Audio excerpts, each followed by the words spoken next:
दी छोड़ सतगुरु रामपाल जी परमेश्वर जी की जय हो। सत्साई भाई और बहनों, दया परमपिता परमेश्वर सारी सृष्टि के रचनहार कुल मालिक सतगुरु रामपाल जी भगवान की, जिनके विशेष आशीर्वाद से, जिनकी विशेष कृपा दृष्टि से, रहम दृष्टि से आप और हम सभी साध संगति से जुड़े हुए सत्सेवक भाई बहन उनके तत्व ज्ञान को आधार बनाकर निरंतर भक्ति मार्ग पर दृढ़ता के साथ आगे बढ़ पा रहे हैं। भाई और बहनों, ये भक्ति और भगवान नामक जो पुस्तक है, ये पुस्तक उन दृढ़ आत्माओं के तमाम थोड़े बहुत यदि कोई संशय उनके अंदर शेष होंगे, सबको बाहर निकाल फेंकेगी। ये पुस्तक भगत आत्मा को इतना दृढ़ बना देगी कि 21 ब्रह्मांड का स्वामी ज्योति निरंजन भी यदि सतगुरु रामपाल जी परमेश्वर जी के चरणों से दूर करने के लिए लाख प्रयास करे तो भी भगत को उनके चरण कमल से दूर नहीं कर पाएगा। भाई और बहनों, आप और हमारा साध संगति से जुड़े हुए तमाम भाई बहनों का बहुत बड़ा परम सौभाग्य है जो कलयुग की पिछली पीढ़ी में परमेश्वर सतगुरु रामपाल जी ने हमें मनुष्य जन्म दिया, हमें अपनी शरण में लिया और अपने लाखों करोड़ों भक्तों में परमेश्वर ने हमें साध संगति से जोड़ दिया। परमेश्वर ने हमें सतलोक के ट्रेनिंग सेंटर में जोड़ दिया, क्योंकि ये परम सत्य है। आज भले ही अपनी नादानी या ना समझी के चलते कुछ आत्माओं को ये लगता हो कि साध संगति कुछ नहीं है, लेकिन ये उनकी सबसे बड़ी अज्ञानता है। साध संगति ही सतलोक के लिए एकमात्र ट्रेनिंग सेंटर है। यदि आप इस कलयुग की पिछली पीढ़ी में और इसी मनुष्य जन्म में सतलोक जा सकते हैं तो परमेश्वर रामपाल जी के आशीर्वाद से ये जो साध संगतियाँ चल रही हैं, इन साध संगतियों से जुड़कर एक नेक भगत बनकर, मर्यादित भगत बनकर, गुरु भगत बनकर ही आप जी सतलोक के योग्य बन सकते हैं। दूसरा कोई तरीका परमेश्वर जी ने नहीं रखा है। बाकी रही बात राग द्वेष और ईर्ष्या की, तो ये राग द्वेष और ईर्ष्या तो सतगुरु रामपाल जी परमेश्वर जी के साथ में भी सन 1994 से और उससे पहले भी, जब वे एक भगत की भूमिका में थे, आदरणीय रामदेवानंद जी को अपना मुंह बोला गुरु बनाकर भक्ति करते थे, उस समय भी सैकड़ों की संख्या में दुश्मन जो लोग संत रामपाल जी से राग द्वेष ईर्ष्या रखते थे।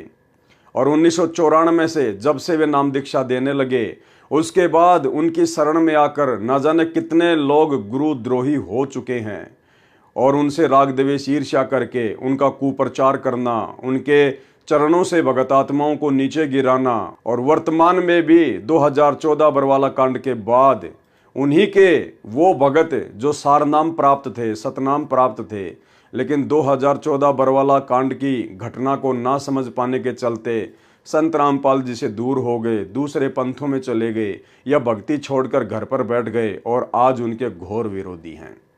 तो भाई और बहनों, ये सिलसिला तो इस काल लोक में सदा से चलता आया है।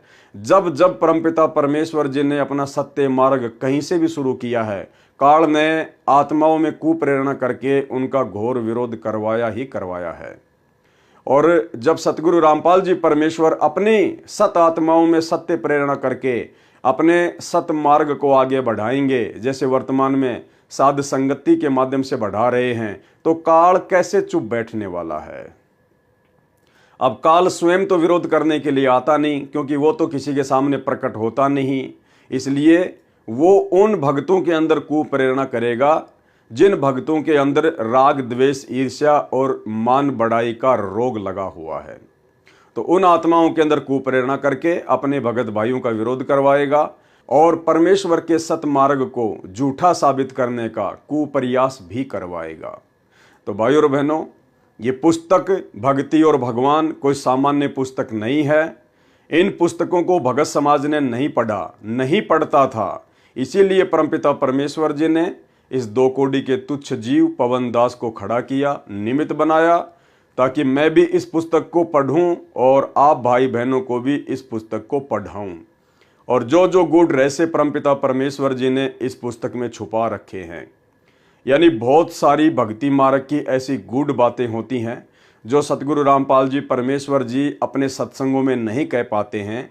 वो बातें परमेश्वर फिर पुस्तकों में लिख देते हैं। और इसीलिए गुरुदेव भगवान विशेषकर कई बार सत्संगों में जोर देते हैं कि बच्चों, आप पुस्तकें ले जाते हो लेकिन आप पुस्तकों को पढ़ते नहीं हो, आपको पुस्तकें पढ़नी चाहिए। तो परमेश्वर ने दास को निमित्त बनाया, दास को खड़ा किया, और इस पुस्तक के अंदर बहुत सारे गूढ़ रहस्य हैं, बहुत सारे भक्ति मार्ग के राज हैं जो अभी तक संगत नहीं जानती है। परमेश्वर जी ने दया बख्शी दास के ऊपर, और अब इस दास के माध्यम से परमेश्वर भगत समाज तक उन गूढ़ रहस्यों को, उन भक्ति मार्ग के विशेष संदेशों को पहुंचाएंगे।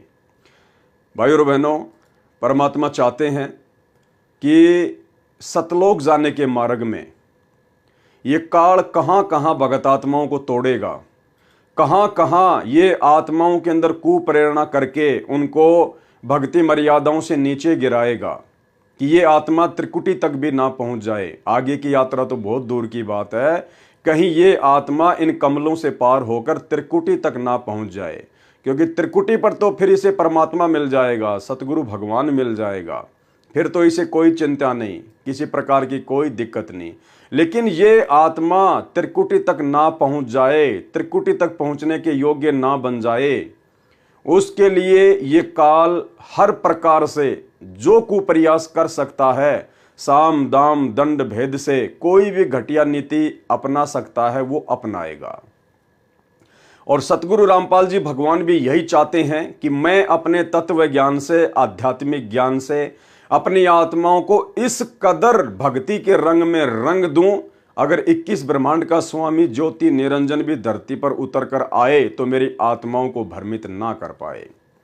और ये विशेष दया, ये परम सौभाग्य परमेश्वर ने अपने सत्सेवक बच्चों के ऊपर बख्शा है, जो पिछले 8-9 वर्षों से लगातार साध संगति से जुड़कर भक्ति मार्ग के गूढ़ रहस्यों को समझते जा रहे हैं।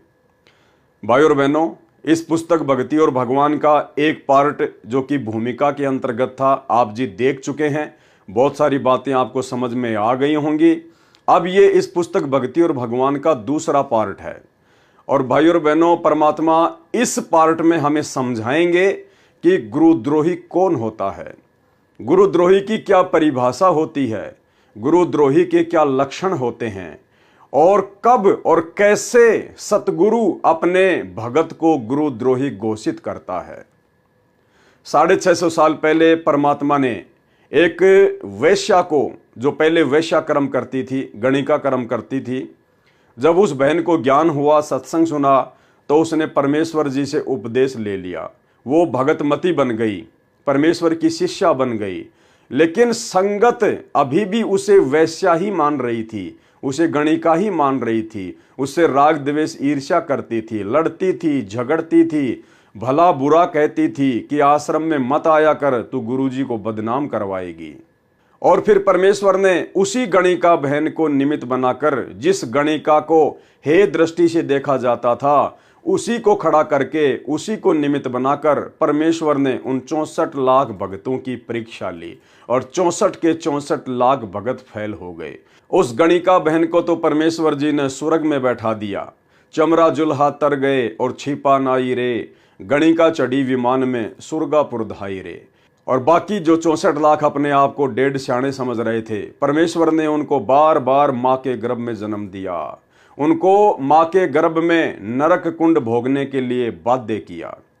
तो भाइयों और बहनों, ठीक इसी प्रकार परमात्मा आज धरती पर है, और वही परमात्मा कबीर साहिब है, तो परीक्षा भी वही होंगी, लीला भी वही होंगी।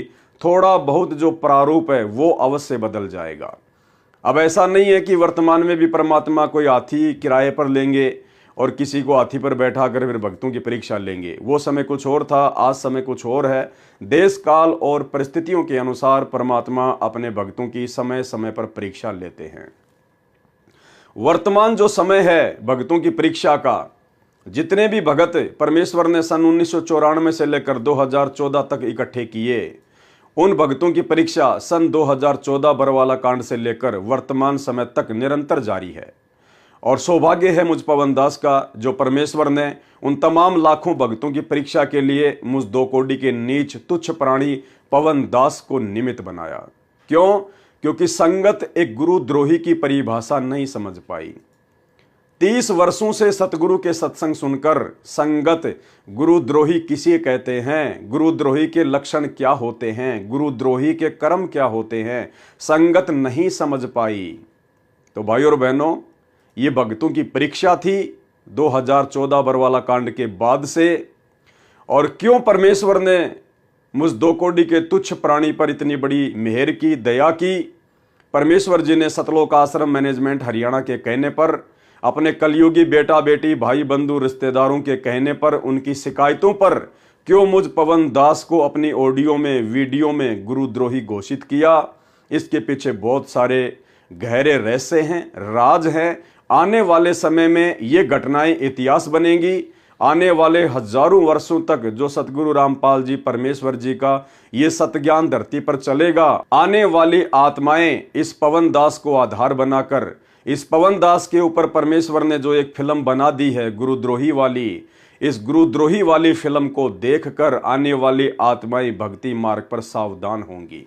तो भाइयों और बहनों, 2014 बरवाला कांड के उपरांत इतने वर्षों के बाद अब गुरुद्रोही शब्द की क्या परिभाषा है, गुरुद्रोही के क्या लक्षण होते हैं, गुरुद्रोही कौन होता है, ये पवन दास गुरुद्रोही है या गुरुमुखी है, ये बात भी परमात्मा इस लाखों की संगत तक इस पवन दास को निमित्त बनाकर ही संदेशा भिजवाएंगे। इस वीडियो के माध्यम से, भक्ति और भगवान पुस्तक के माध्यम से।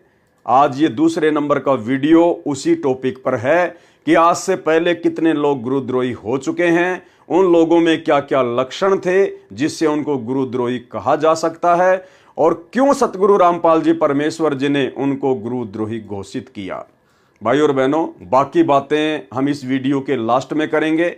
उससे पहले हमने आज ये समझना पड़ेगा, इस पुस्तक के माध्यम से सतगुरु रामपाल जी परमेश्वर जी हमें समझाना चाह रहे हैं कि भाई गुरुद्रोही की परिभाषा क्या होती है, गुरुद्रोही के क्या लक्षण होते हैं। और तुम नादान संगत वालों ने बिना सोचे समझे किसी के भी कहने से तुमने किसको गुरुद्रोही मान लिया, और असल में संगत में गुरुद्रोही वाले कर्म कौन कर रहा है। बहुत सारी बातें हैं, परमेश्वर की बहुत बड़ी मेहर साध संगति से जुड़े हुए भाई बहनों के ऊपर। परमात्मा कोई भी कमी अपने भक्ति मार्ग में अपने भक्तों के लिए नहीं छोड़ेंगे, ताकि इसी जन्म में हम भगत आत्माएं निर्बाध रूप से निसंशय होकर सतलोक को प्रस्थान कर जाएं। तो भाई और बहनों, पुस्तक आपके सामने है, भक्ति और भगवान, और ये दूसरा वीडियो बनने जा रहा है। ये इसकी विषय सूची है, शंका समाधान, गुरुद्रोही की गति।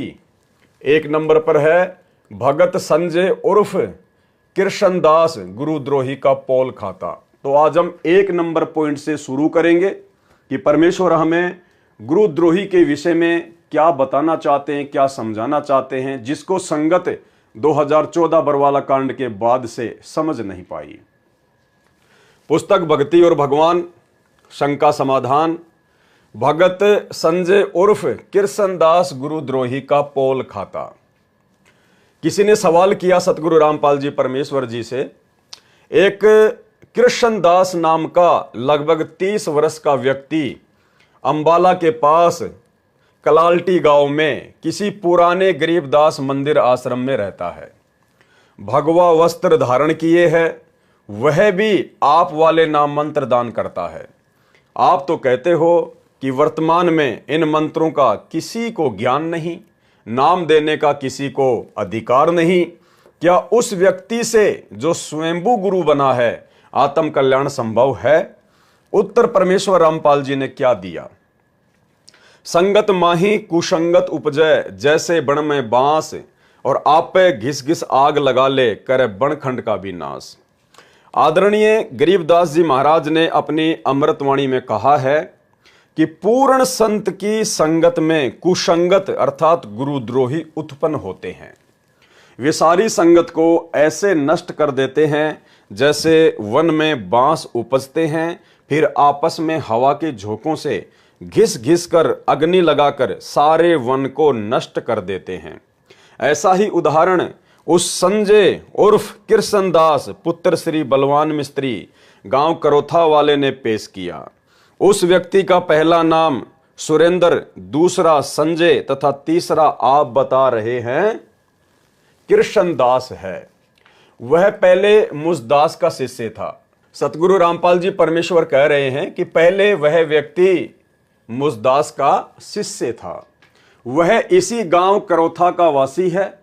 कुछ वर्ष तक मर्यादा में रहकर सेवा तथा सुमरण करता रहा।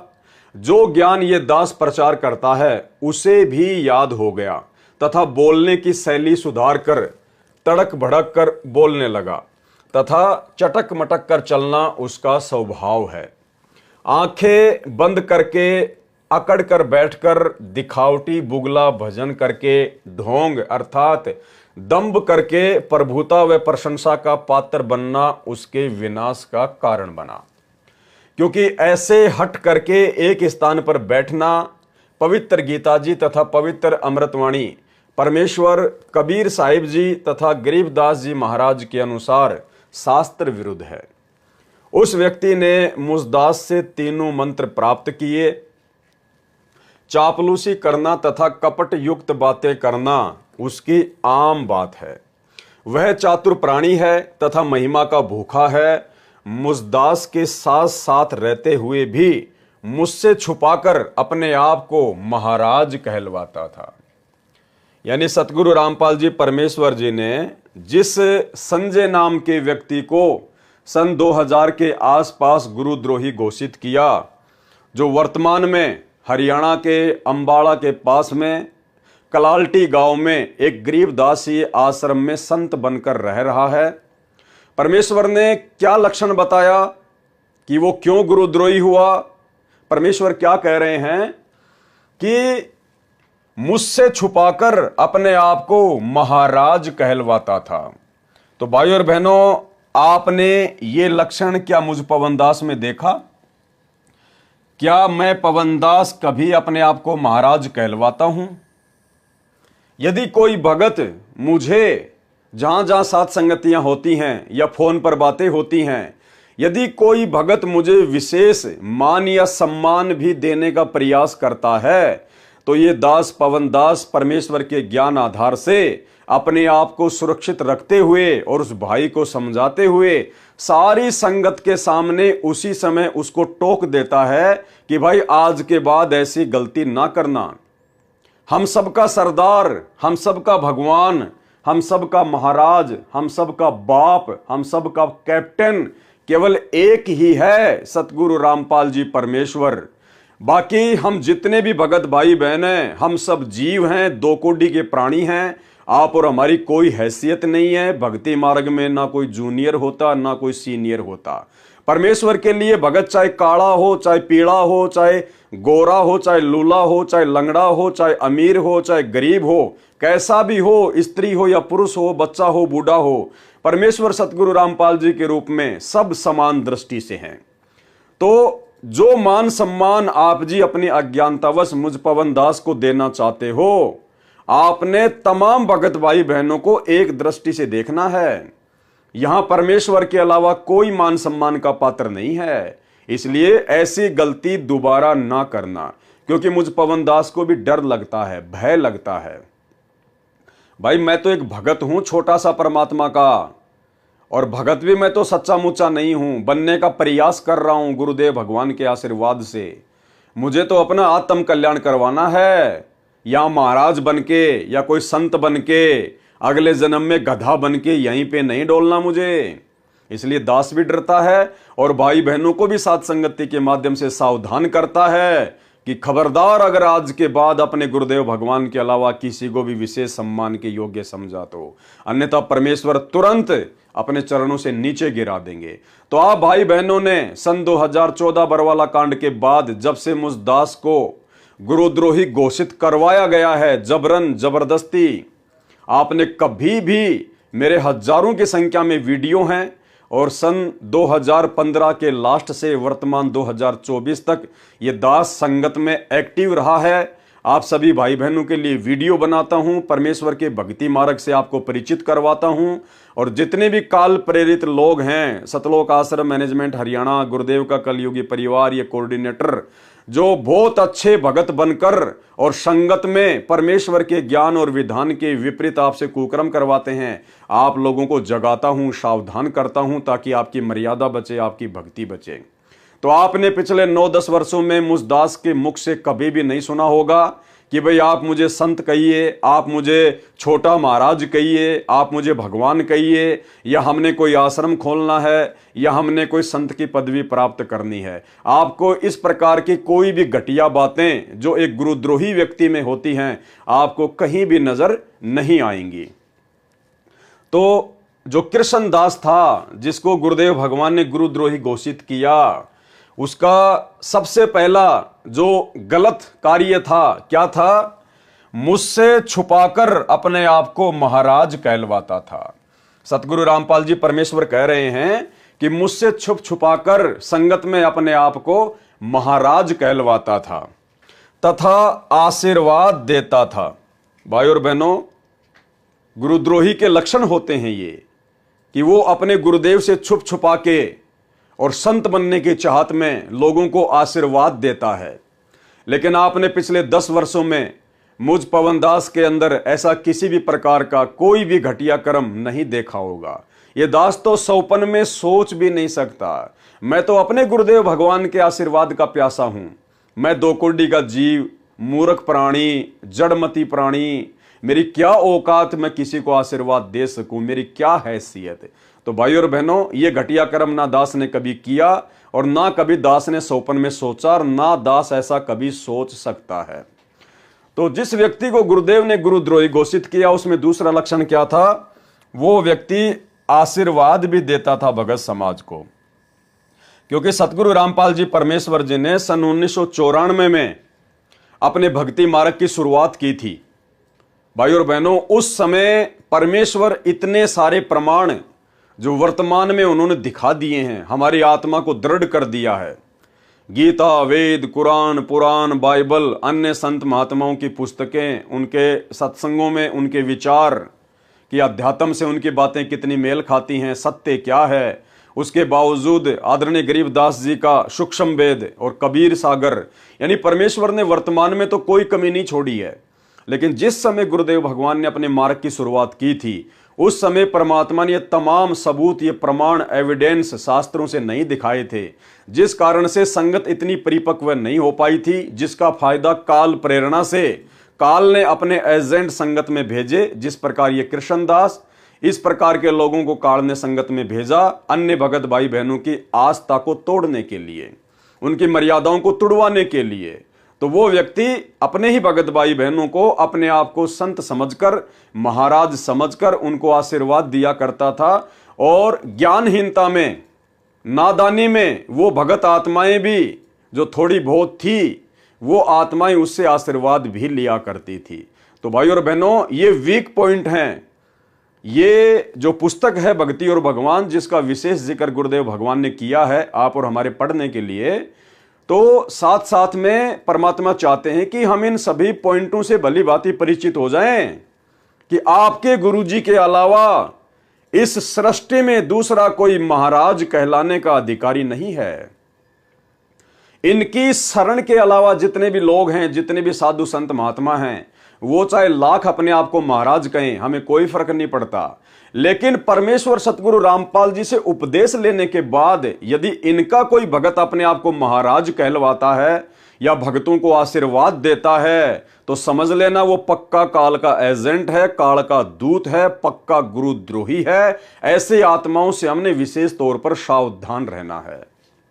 तो 2 लक्षण आपने देख लिया। तीसरा लक्षण गुरुद्रोही का, तथा कहता था कि मैंने तुम्हारे घर पर भोग लगाया था, इसलिए तुम्हें लाभ हुआ।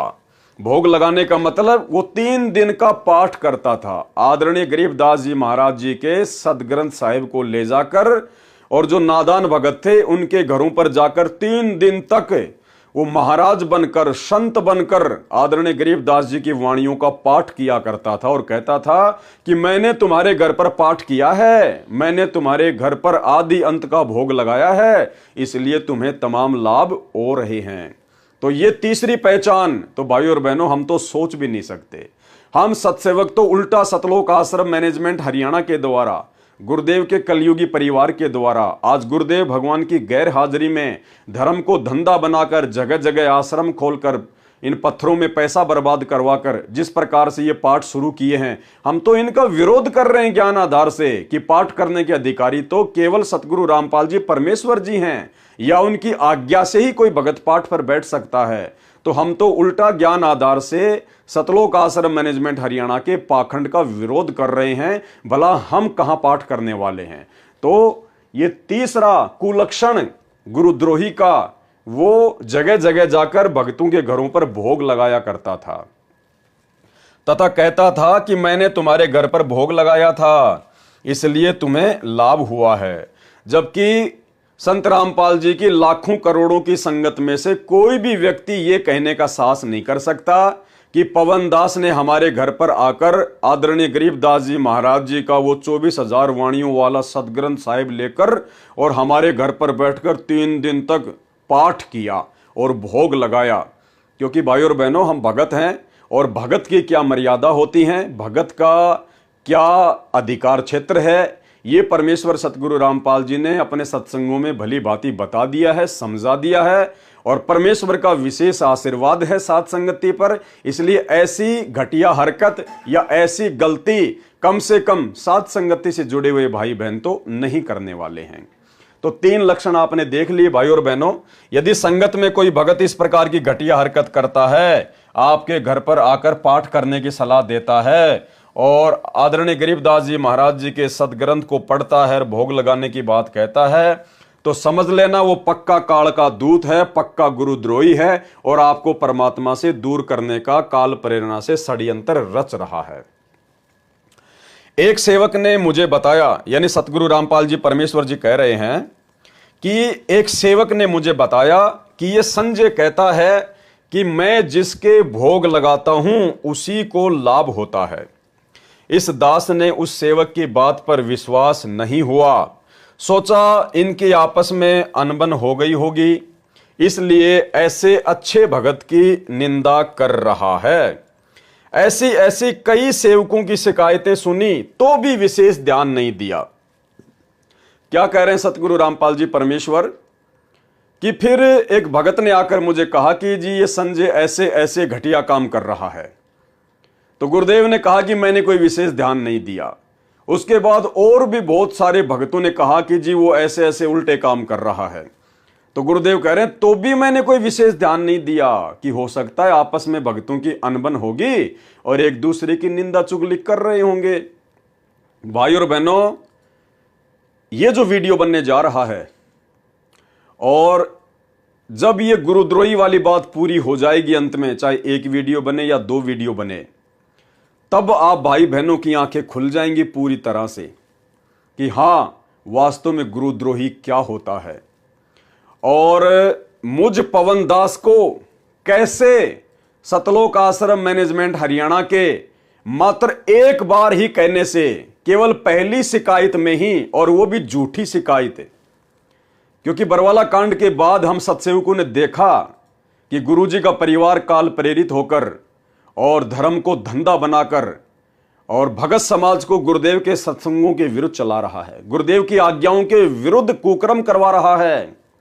तो हमने इन लोगों का विरोध करना शुरू किया, जो कि एक सच्चे भगत का प्रथम लक्षण है।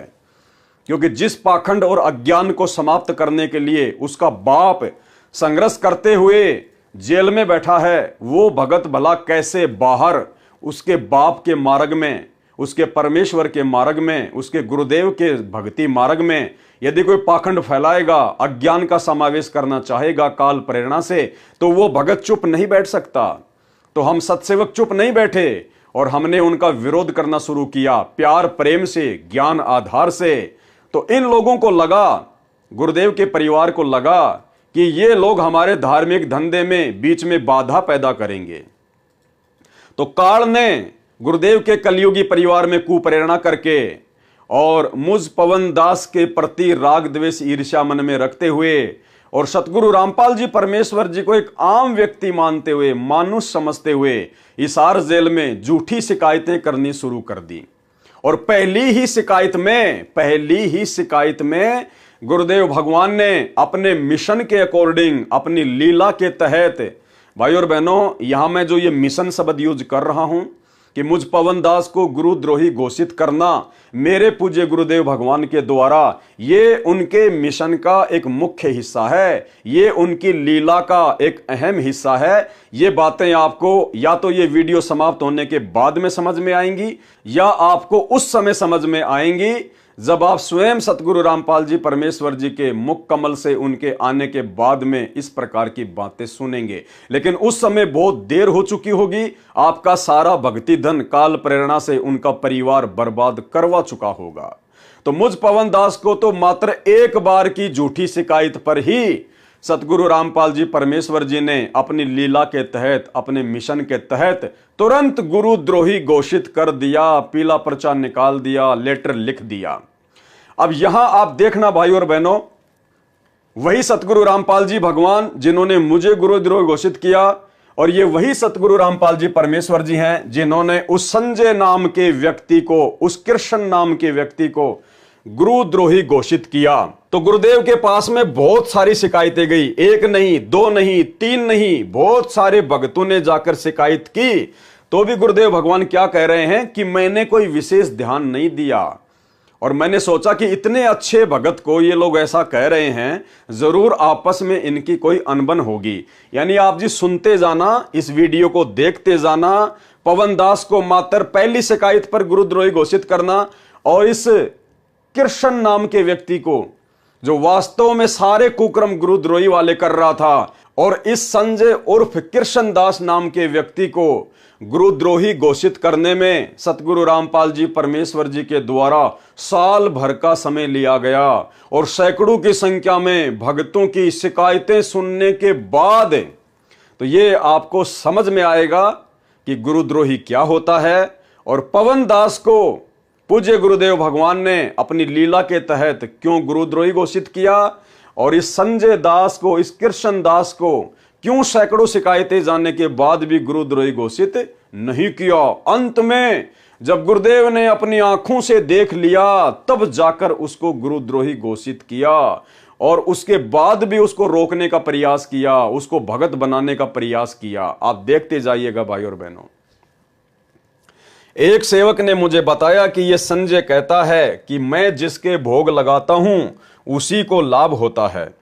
इस दास ने, अर्थात परमेश्वर गुरुदेव कह रहे हैं कि इस दास ने उस सेवक की बात पर विश्वास नहीं हुआ, सोचा इनके आपस में अनबन हो गई होगी, इसलिए ऐसे अच्छे भगत की निंदा कर रहा है। ऐसी ऐसी कई सेवकों की शिकायतें सुनी तो भी विशेष ध्यान नहीं दिया, क्योंकि उस व्यक्ति में चतुरता तथा चापलूसी आवश्यकता से अधिक थी। भाई और बहनों, हमारे गुरुदेव भगवान तो परमात्मा है, कबीर साहिब हैं, परमेश्वर हैं, ये तो अंतर्यामी हैं। जिस समय भगत ने पहली बार शिकायत की तो क्या गुरुदेव ने अपने दिव्य दृष्टि से देखा नहीं होगा? क्या परमेश्वर को पता नहीं? उनके तो आंखों के सामने सारी घटनाएं रहती हैं कि वास्तव में वो व्यक्ति गुरुद्रोही वाले काम कर रहा है या नहीं कर रहा है। परमेश्वर को सब पता था, लेकिन परमेश्वर दयालु हैं, परम दयालु हैं। परमेश्वर चाहते हैं कि आत्मा भक्ति मार्ग पर लगी रहे, उसको समझा बुझाकर भक्ति पर लगा के रखूं, उसके कर्म फूटने से बचें। इसके बावजूद भी परमेश्वर ने उन बातों को टाल दिया कि भाई हो सकता है आपस में इनकी खींचातानी हो गई होगी। मुझ दास को फिर भी शक नहीं हुआ। गुरुदेव कह रहे हैं उसकी इतनी शिकायतें आने के बाद भी मेरे को शक नहीं हुआ कि सचमुच यह इतना गिर चुका है। एक दिन यह दास गांव कसरेटी में पाठ करने गया हुआ था। हरियाणा में कोई गांव है कसरेटी, वहां गुरुदेव भगवान कह रहे हैं कि मैं पाठ करने गया हुआ था। वहां पर एक बहन आई, उसका एक 5 वर्षीय लड़का था। उसने आते ही पूछा, उस बहन ने आते ही पूछा, जहां गुरुदेव बैठे हुए थे, उसने आते ही पूछा कि संजय महाराज कहां है। मेरे पास बैठे सेवक ने पूछा क्या काम है?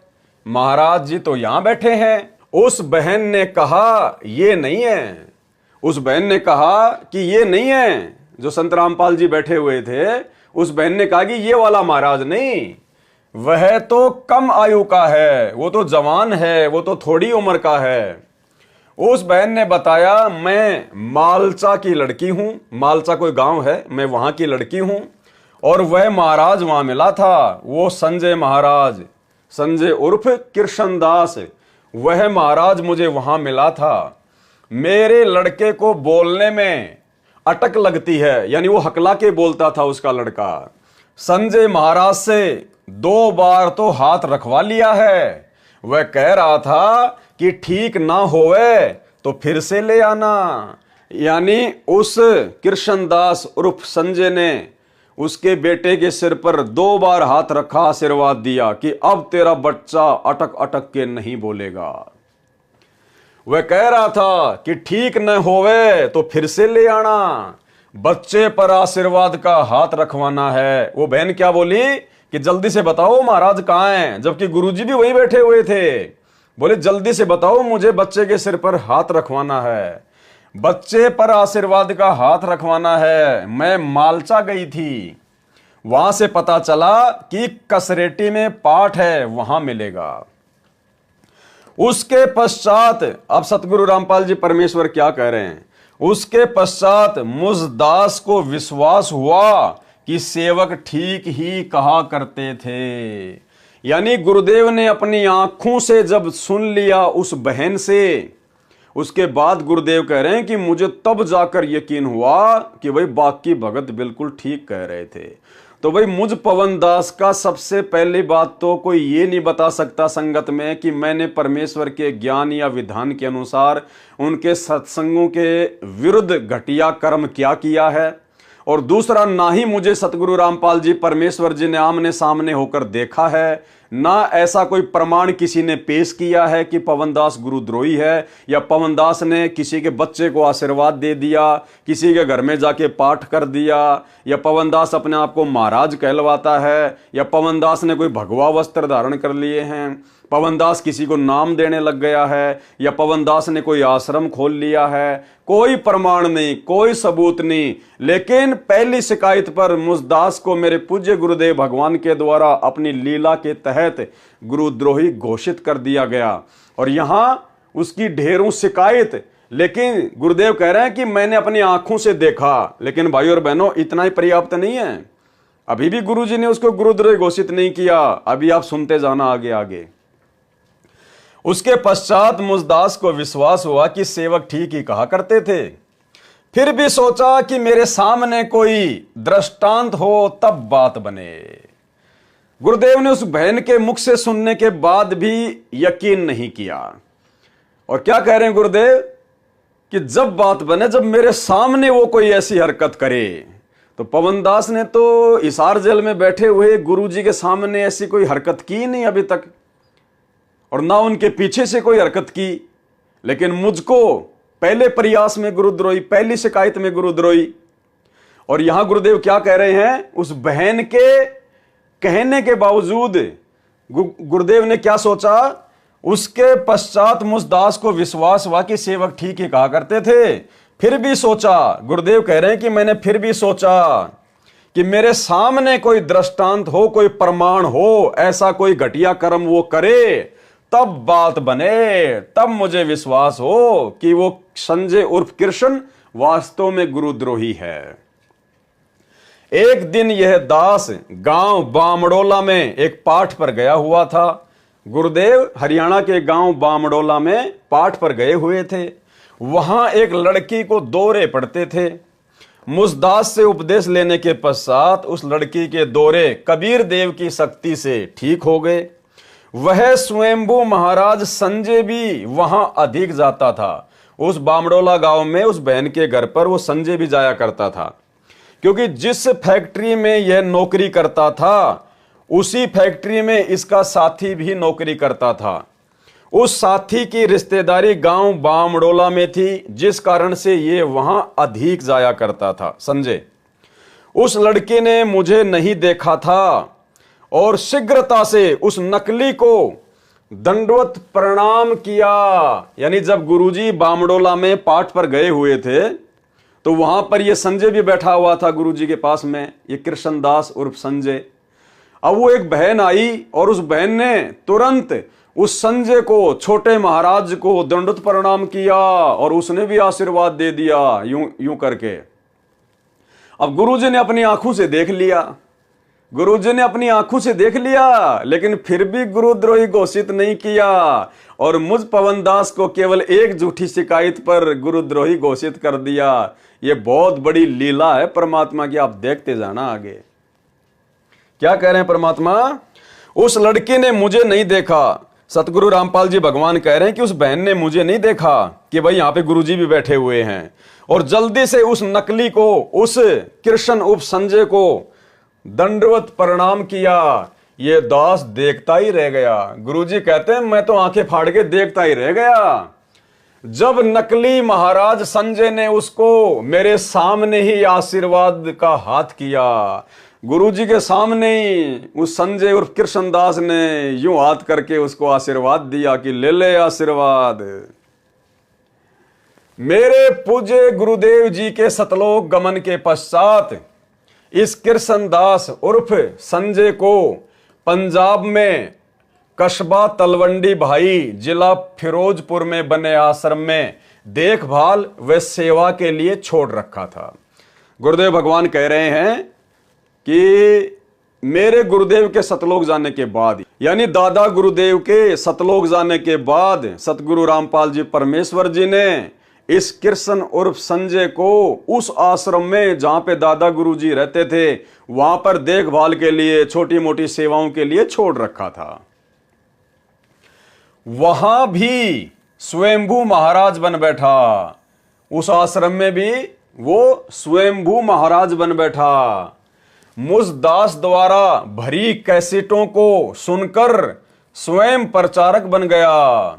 वहां की सारी संगत इसे महाराज जी कहकर पुकारती थी।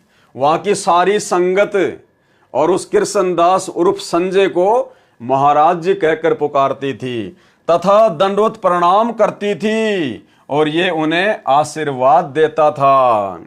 भाई मुझ पवनदास में तो ऐसा कोई लक्षण किसी ने देखा ही नहीं, बार बार बोलने की आवश्यकता भी नहीं है। तो सारे कुकर्म गुरुद्रोही वाले उसने शुरू कर रखे थे। ये दास रामपाल दास वहां पर केवल 1 या 2 रोज जा पाता था, क्योंकि हरियाणा में पाठों की भरमार चल रही थी। 2 साल के बाद मुझे पता चला, 2 साल के बाद भाई और बहनों, मुझे तो पहले दिन गुरुद्रोही, पहली शिकायत पे गुरुद्रोही, और यहां गुरुदेव के पास में बहुत सारी शिकायतें आ गई। गुरुजी ने अपनी आंखों से देख लिया कि भगत इसको दंडवत कर रहे हैं, ये भगतों को आशीर्वाद दे रहा है, और दादा गुरुजी के आश्रम में भी बैठकर अपने आप को महाराज कहलवाता है। और 2 साल बीत गई, 2 साल, लेकिन गुरुजी ने उसको गुरुद्रोही घोषित नहीं किया।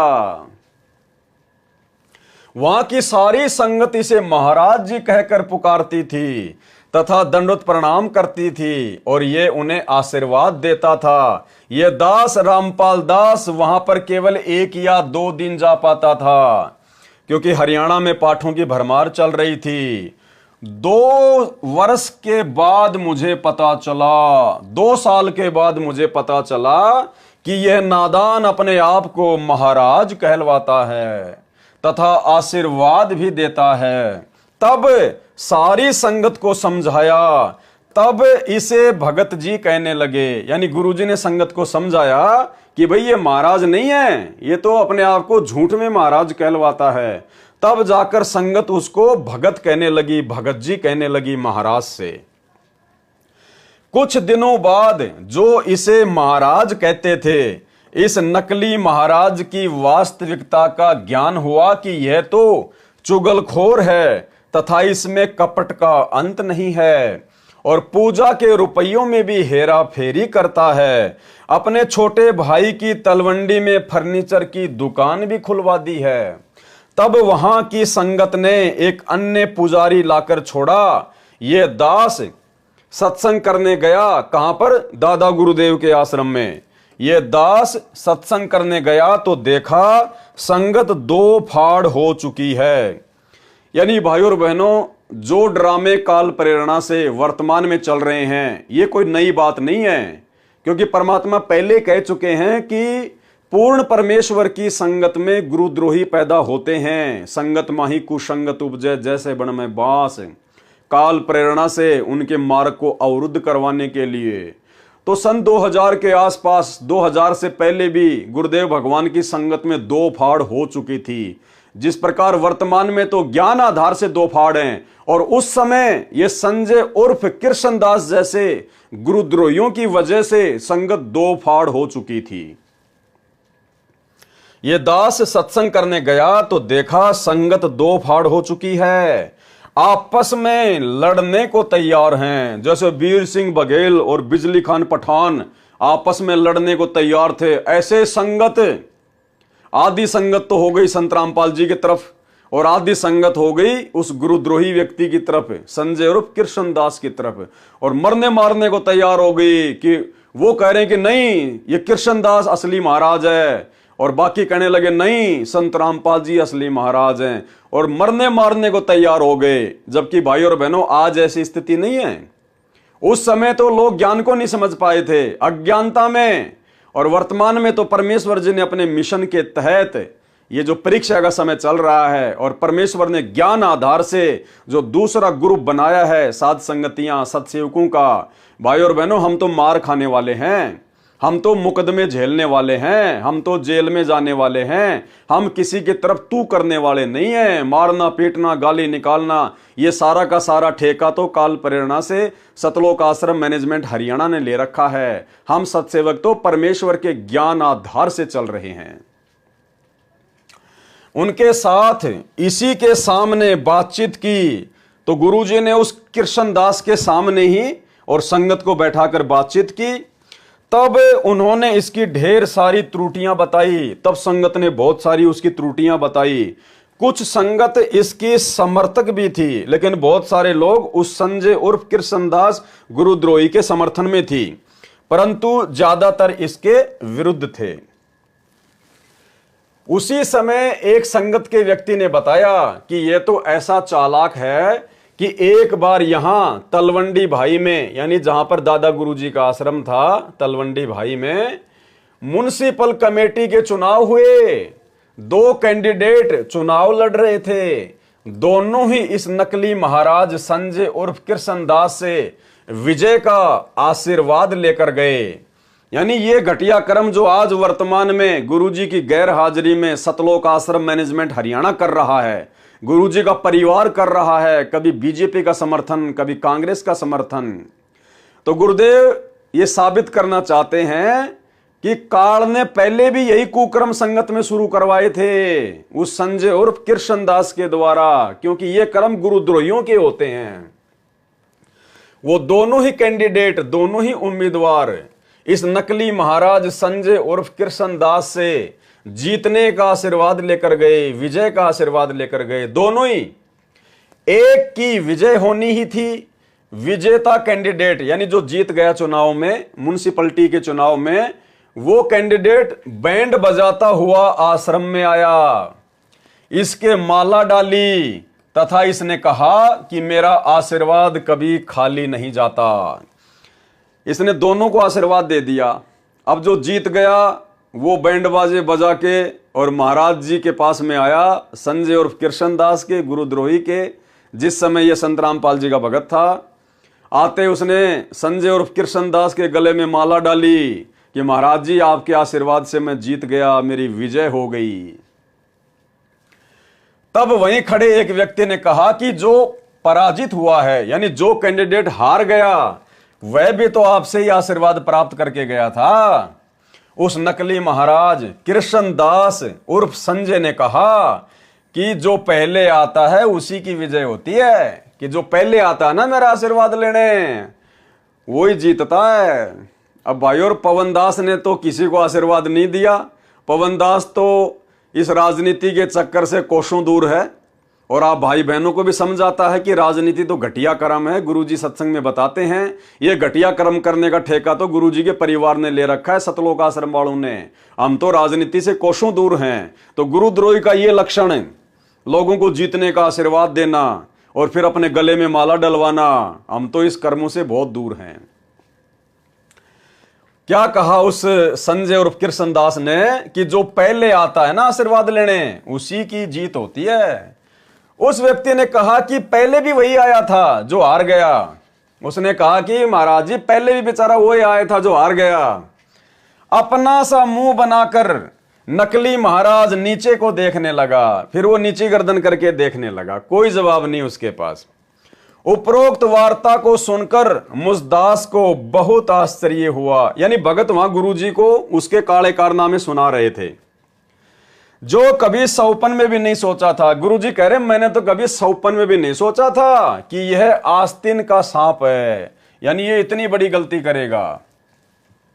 उस दिन वहां एक फिरोजपुर के सेवक के पाठ का आश्रम में भोग इस दास ने लगाया।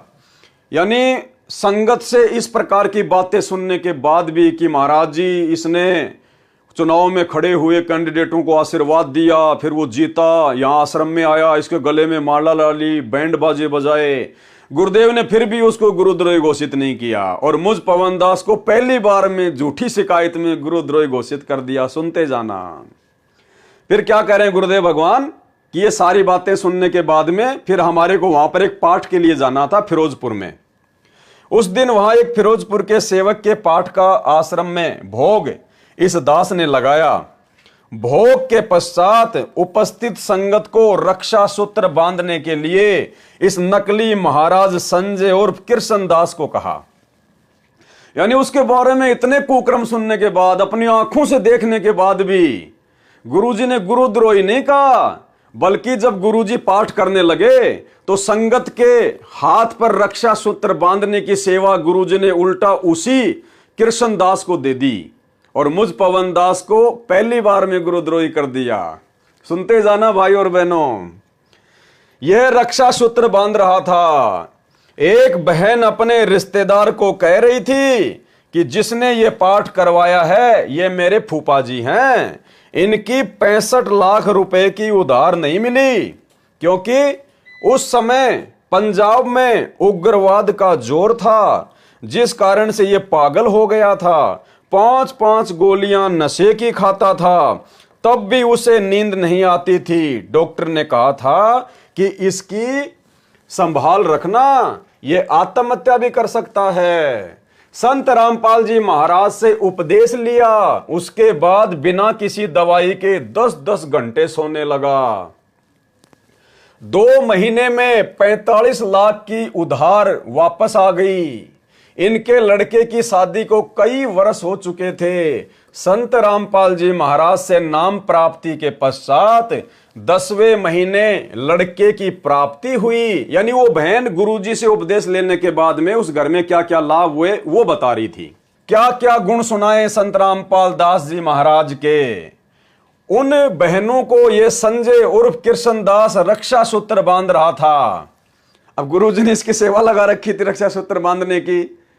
गुरुजी देखना चाहते थे कितना नीचे गिर सकता है, तो वो उन बहनों के रक्षा सूत्र बांधने लगा और उस बहन का फूफा ही वहां पे पाठ करवा रहा था। तो वो बहन कहने लगे कि पहले मेरा फूफा पागल हो गया था, इसकी 60 लाख रुपए की उधार डूब गई थी, और जब से गुरुजी से नाम लिया इसकी 45 लाख रुपए की उधार भी आ गई, और इसके लड़के को लड़का भी हो गया, यानी इसको पोता भी हो गया 9वें महीने। उन बहनों को ये संजय उर्फ कृष्णदास रक्षा सूत्र बांध रहा था और मेरी और पीठ थी, गुरुजी की तरफ वो पीठ करके बैठा हुआ था वहीं पास में, बिल्कुल जस्ट इन्हीं के बिल्कुल समीप ये दास खड़ा ये सब वार्ता सुन रहा था। उस समय ये संजय उर्फ कृष्णदास उस बहन से बोला कि तेरे फूफा जी के घर पर आदि अंत का भोग तो मैंने ही लगाया था, इसलिए लड़का हुआ है। यानी गुरुजी वहीं पास में बैठे, गुरुजी सुन रहे सारी बातें कि ये क्या बोलेगा। और जब वो बहन इस प्रकार से अपने गुरुजी की बड़ाई करने लगी संत रामपाल जी की, तो वो क्या बोला पता है? बोले तेरे फूफा जी का दिमाग सेंटर में और तेरे फूफा जी के पोता इसलिए हुआ है कि उनके घर पे आदि अंत का भोग तो मैं लगा के आया था, पाठ तो मैं ही करके आया था। उस बहन ने कहा कि भगत जी जिस समय आप भोग लगाने गए तब तक उन्होंने टेस्ट करवा लिया था तथा पता लग चुका था कि लड़का है, तभी तो उन्होंने भोग लगवाया था। वह भी गुरुजी से आज्ञा लेकर लगवाया था। ये सारा वृतांत अपने कानों सुनकर ये दास कुछ नहीं बोला। गुरुजी क्या कह रहे हैं कि अपने कानों से ये सारी बातें सुनकर, उस नीच व्यक्ति की सारी बातें सुनकर भी मैं कुछ नहीं बोला और मुझ पवन दास को एक झूठी शिकायत पर गुरुद्रोही घोषित कर दिया। ये बहुत बड़ी लीला है परमेश्वर की, आने वाले समय में आपको पता चलेगा।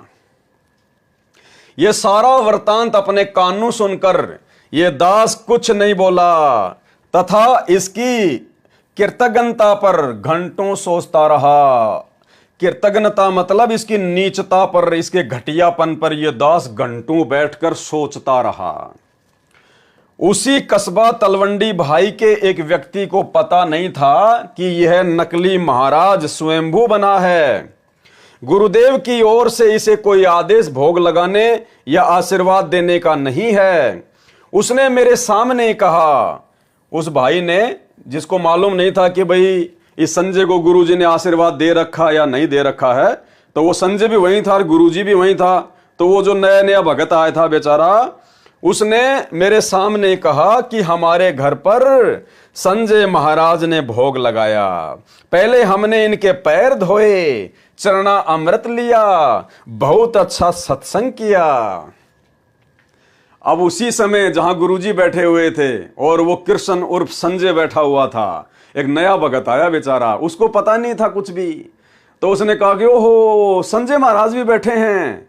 और वो फिर गुरुजी को कहने लगा कि गुरुजी, महाराज जी हमारे घर पर भोग लगाने आए थे और हमने इनका चरणामृत पिया, हमने इनको भोग लगाया। उसने मेरे सामने कहा कि हमारे घर पर संजय महाराज ने भोग लगाया, पहले हमने इनके पैर धोए, चरणा अमृत लिया, बहुत अच्छा सत्संग किया।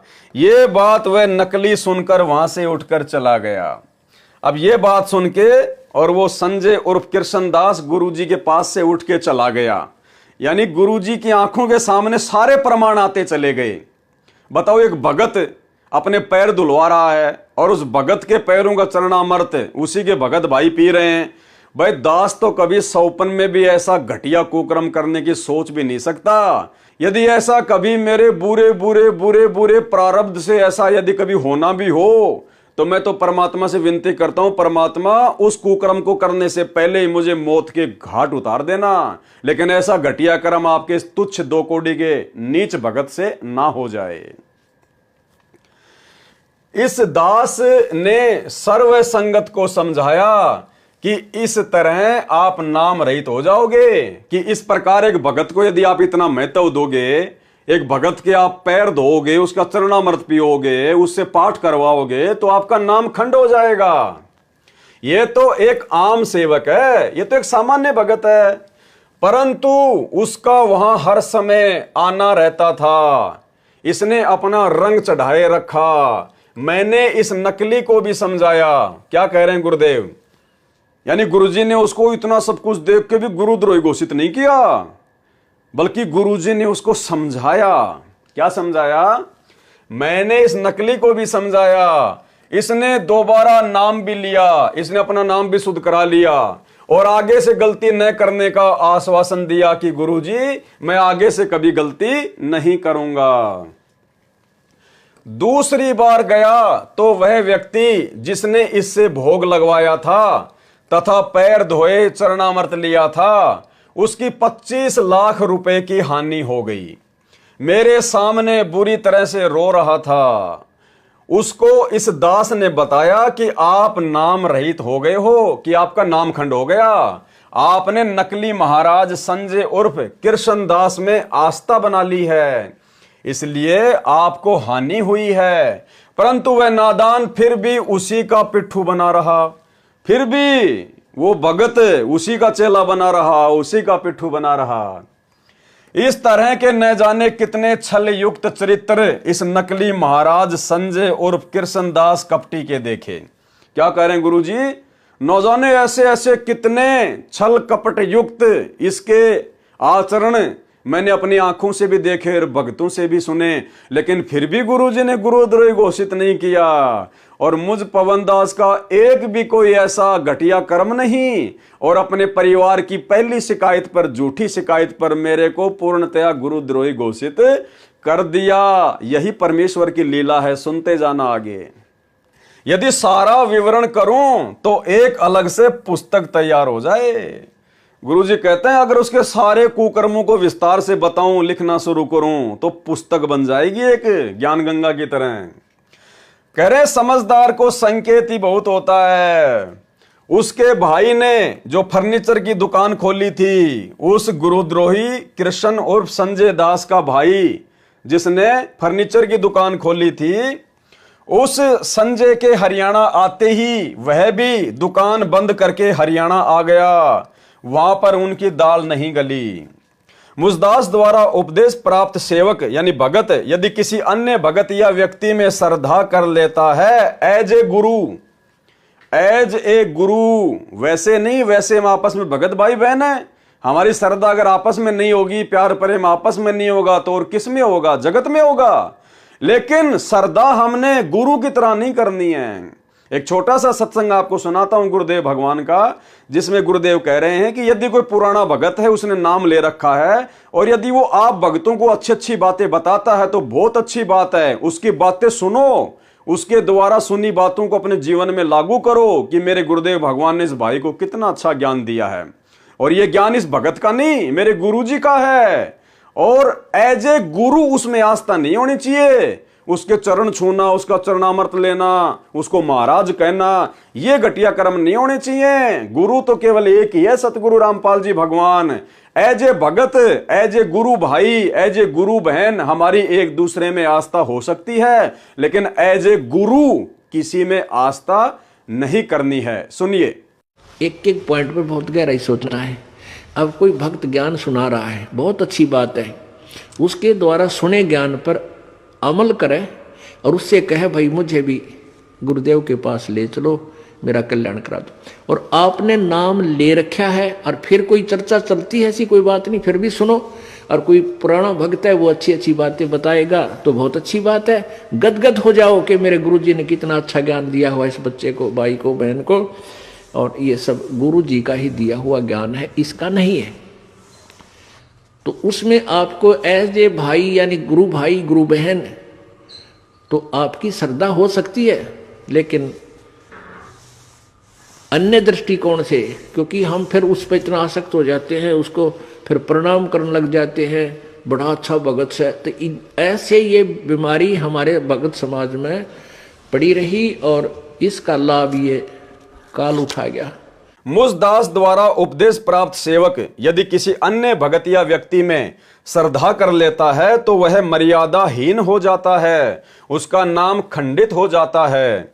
यह प्रभु का नियम है। कबीर परमेश्वर कहते हैं, गुरु को तजे भजे जो आना और तापसुआ को फोकट ज्ञाना। यानी अपने गुरु जी को छोड़कर यदि किसी दूसरे में भगत आस्था करता है एज ए गुरु और भक्ति विरुद्ध कर्म करता है, तो परमात्मा कहते हैं वो तो पशु के समान है, जानवर के समान है। गुरु को तजे भजे जो आना, ता पशुओं को फोकट ज्ञाना। भावार्थ है कि जो भगत अपने गुरु को त्याग कर अन्य में श्रद्धा करता है, तो उस मूर्ख को कोई ज्ञान नहीं है, क्योंकि यही दंड हम वर्तमान में काल लोक में भोग रहे हैं। हम सभी आत्माएं जो काल के 21 ब्रह्मांड में बंद हैं, पहले सतलोक में आनंद से अपने स्वामी कबीर देव के पास रह रहे थे। किसके पास? अपने स्वामी कबीर देव सतगुरु रामपाल जी भगवान के पास रह रहे थे। इस काल ज्योति निरंजन प्रभु ने, जो कि नकली प्रभु है, इसने 3 बार तप किया, जिस कारण हमने अपने पति अर्थात स्वामी से आस्था हटाकर ब्रह्म अर्थात काल प्रभु में श्रद्धा कर ली। जैसे पतिव्रता पत्नी अपने पति के साथ साथ अन्य व्यक्ति को भी चाहती है, तो पति के हृदय से उतर जाती है। और भाई बहनों, ये गलती वर्तमान में संत रामपाल जी की 90% संगत कर रही है। अपने पति सतगुरु रामपाल जी के साथ साथ और भी बहुत सारे इन्होंने पति बना रखे हैं। आदरणीय गरीबदास जी को भी अपना पति बना रखा है, उनकी फोटो भी दरबार में रखती है। दादा गुरु जी की फोटो भी दरबार में रखती, अपना पति बना रखा है। वो दाढ़ी मूंछ वाले कबीर जी की नकली फोटो को भी अपना पति मानती है, उसको भी दरबार में रखते हैं। पंडित चित्तानंद जी को भी अपना पति मानकर उनकी फोटो दरबार में रखते हैं, उन सब के आगे दंडवत प्रणाम करते हैं। यानी जो कर्म अपने पति के साथ करने चाहिए, वो कर्म यदि आत्मा किसी अन्य के साथ करती है तो वो वैश्या है, वैश्या। तो भाई जो सम्मान, जो पूजा एकमात्र अपने पति सतगुरु रामपाल जी भगवान की करनी चाहिए अध्यात्म में, अरे हम तो इनके अलावा 4 की भी कर रहे हैं। उन फोटोओं को दरबार में रखकर उन 4 फोटोओं के आगे भी दंडवत प्रणाम कर रहे हैं, उनके आगे भी जोत जला रहे हैं। तो भाई पतिव्रता आत्मा के ये लक्षण नहीं है, ये तो व्यभिचारिणी आत्मा के लक्षण हैं, वैश्या भक्ति के लक्षण हैं। परमेश्वर ने दया की साध संगतियों पर। केवल अपने गुरुदेव भगवान की फोटो के अलावा हम सत्सेवक अपने घरों में या दरबार में या गले के लॉकेट में अन्य किसी की फोटो नहीं रखते, क्योंकि जब तक हम पतिव्रता पद पर नहीं आएंगे हम कभी भी सतलोक जानने के योग्य नहीं बन सकते। जैसे पतिव्रता पत्नी अपने पति के साथ साथ अन्य व्यक्ति को भी चाहती है तो पति के हृदय से उतर जाती है। जिस प्रकार गुरु तो बना रखा सतगुरु रामपाल जी को, अपना पति तो बना रखा सतगुरु रामपाल जी को, और जैसे ही जून का महीना आता है तो वो नकली दाढ़ी मूंछ वाली कबीर जी की फोटो को रखकर इन आश्रमों में और उसका कबीर प्रकट दिवस मनाया जाता है, उसको भोग लगाया जाता है, तो गुरु के अलावा दूसरे में आस्था रखी जा रही है। तो वो पतिव्रता आत्मा के लक्षण नहीं है। जो पति के हृदय से उतर जाती है, इसी प्रकार हम सतलोक से निष्कासित हुए। जो पूर्ण गुरु का शिष्य किसी अन्य भगत की किसी भी क्रिया से, प्रवचन शैली से प्रभावित होकर उसके द्वारा दिए दान की अधिकता को देखकर, उसके द्वारा भक्ति करने का दंभ अर्थात पाखंड करने को देखकर प्रशंसक होता है, प्रभावित होकर उसमें श्रद्धा करता है, वह गुरु भर्ता पद से गिर जाता है, वो पतिव्रता पद से गिर जाता है। तो ये गलती हम भगतों ने नहीं करनी है तथा नाम रहित हो जाता है। इस कारण से वह संजय उर्फ कृष्णदास संगत को खोखला करता था, प्रभु फुलवाड़ी में दीमक था। जैसे कोई सैनिक अन्य सैनिकों में अपने आप को सेना प्रमुख जनरल सिद्ध करके उनमें प्रभुता करता है तो वह धोखेबाज है।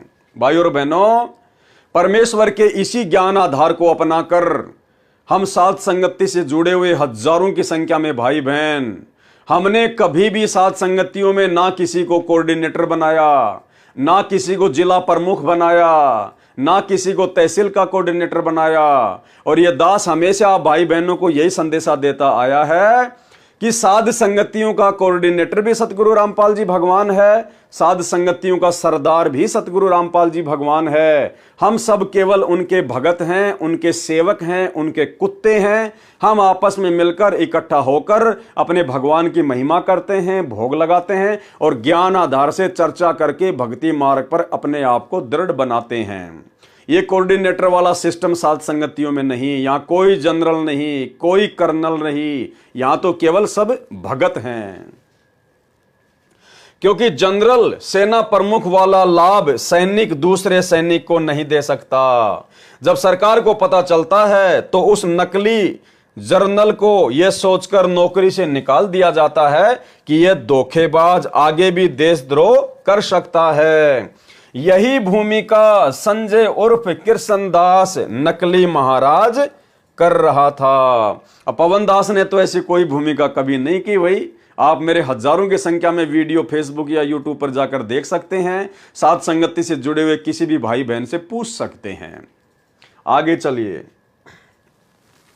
बाद में पता चला कि यह तो अपने आप को छोटा महाराज कहलवाता था। गुरुदेव क्या कह रहे हैं कि बाद में मुझे पता चला कि यह संजय उर्फ कृष्णदास तो अपने आप को छोटा महाराज भी कहलवाता था।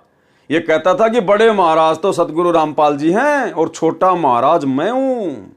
इसलिए संगत उसके झांसे में आ गई थी। अब भाई पवन दास ने तो कभी अपने आप को छोटा मोटा महाराज नहीं कहलवाया भाई, हम तो भगत हैं, भगत ही बन के रहना चाहते हैं, अपना आत्म कल्याण करवा के गंदे लोक से निकलना चाहते हैं। यहां छोटा बड़ा महाराज बन के हमने गधा नहीं बनना अगले जन्म में। उस समय संगत को यह ज्ञान नहीं था कि यह सचमुच ढोंगी है। जैसे आज वर्तमान में बेचारी संगत को यह ज्ञान नहीं हो पा रहा कि सतलोक आश्रम मैनेजमेंट हरियाणा ये कोऑर्डिनेटर और गुरुजी का परिवार महाढोंगी है, महाढोंगी, और काल प्रेरणा से संगत से सारे भक्ति विरुद्ध कुकर्म करवा रहे हैं। राजनीति करवाना, कभी कांग्रेस को वोट और समर्थन, कभी बीजेपी को वोट और समर्थन, 50-50 लाख रुपए का धनाना गांव वालों के लिए बैडमिंटन का स्टेडियम बना देना, बसें चला देना, एम्बुलेंस चला देना, आश्रमों में हॉस्पिटल का काम शुरू कर देना, रक्तदान दे दान के नाम पर लूट मचाना, धंधा करना, व्यापार करना, गुंडों की सीबीआई जांच का समर्थन कर देना। अरे संतों का और गुंडों का क्या मेल मेरे भाई। लेकिन राजस्थान के गैंगस्टर आनंदपाल सिंह की सीबीआई जांच के समर्थन में आ गए। हरियाणा के जाट आरक्षण में 2-4-5% आरक्षण के लिए उन जाटों का समर्थन कर दिया। अरे हमने तो सतलोक में चाहिए आरक्षण, इस गंदे लोक में क्या करेंगे 2-4-5% लेकर।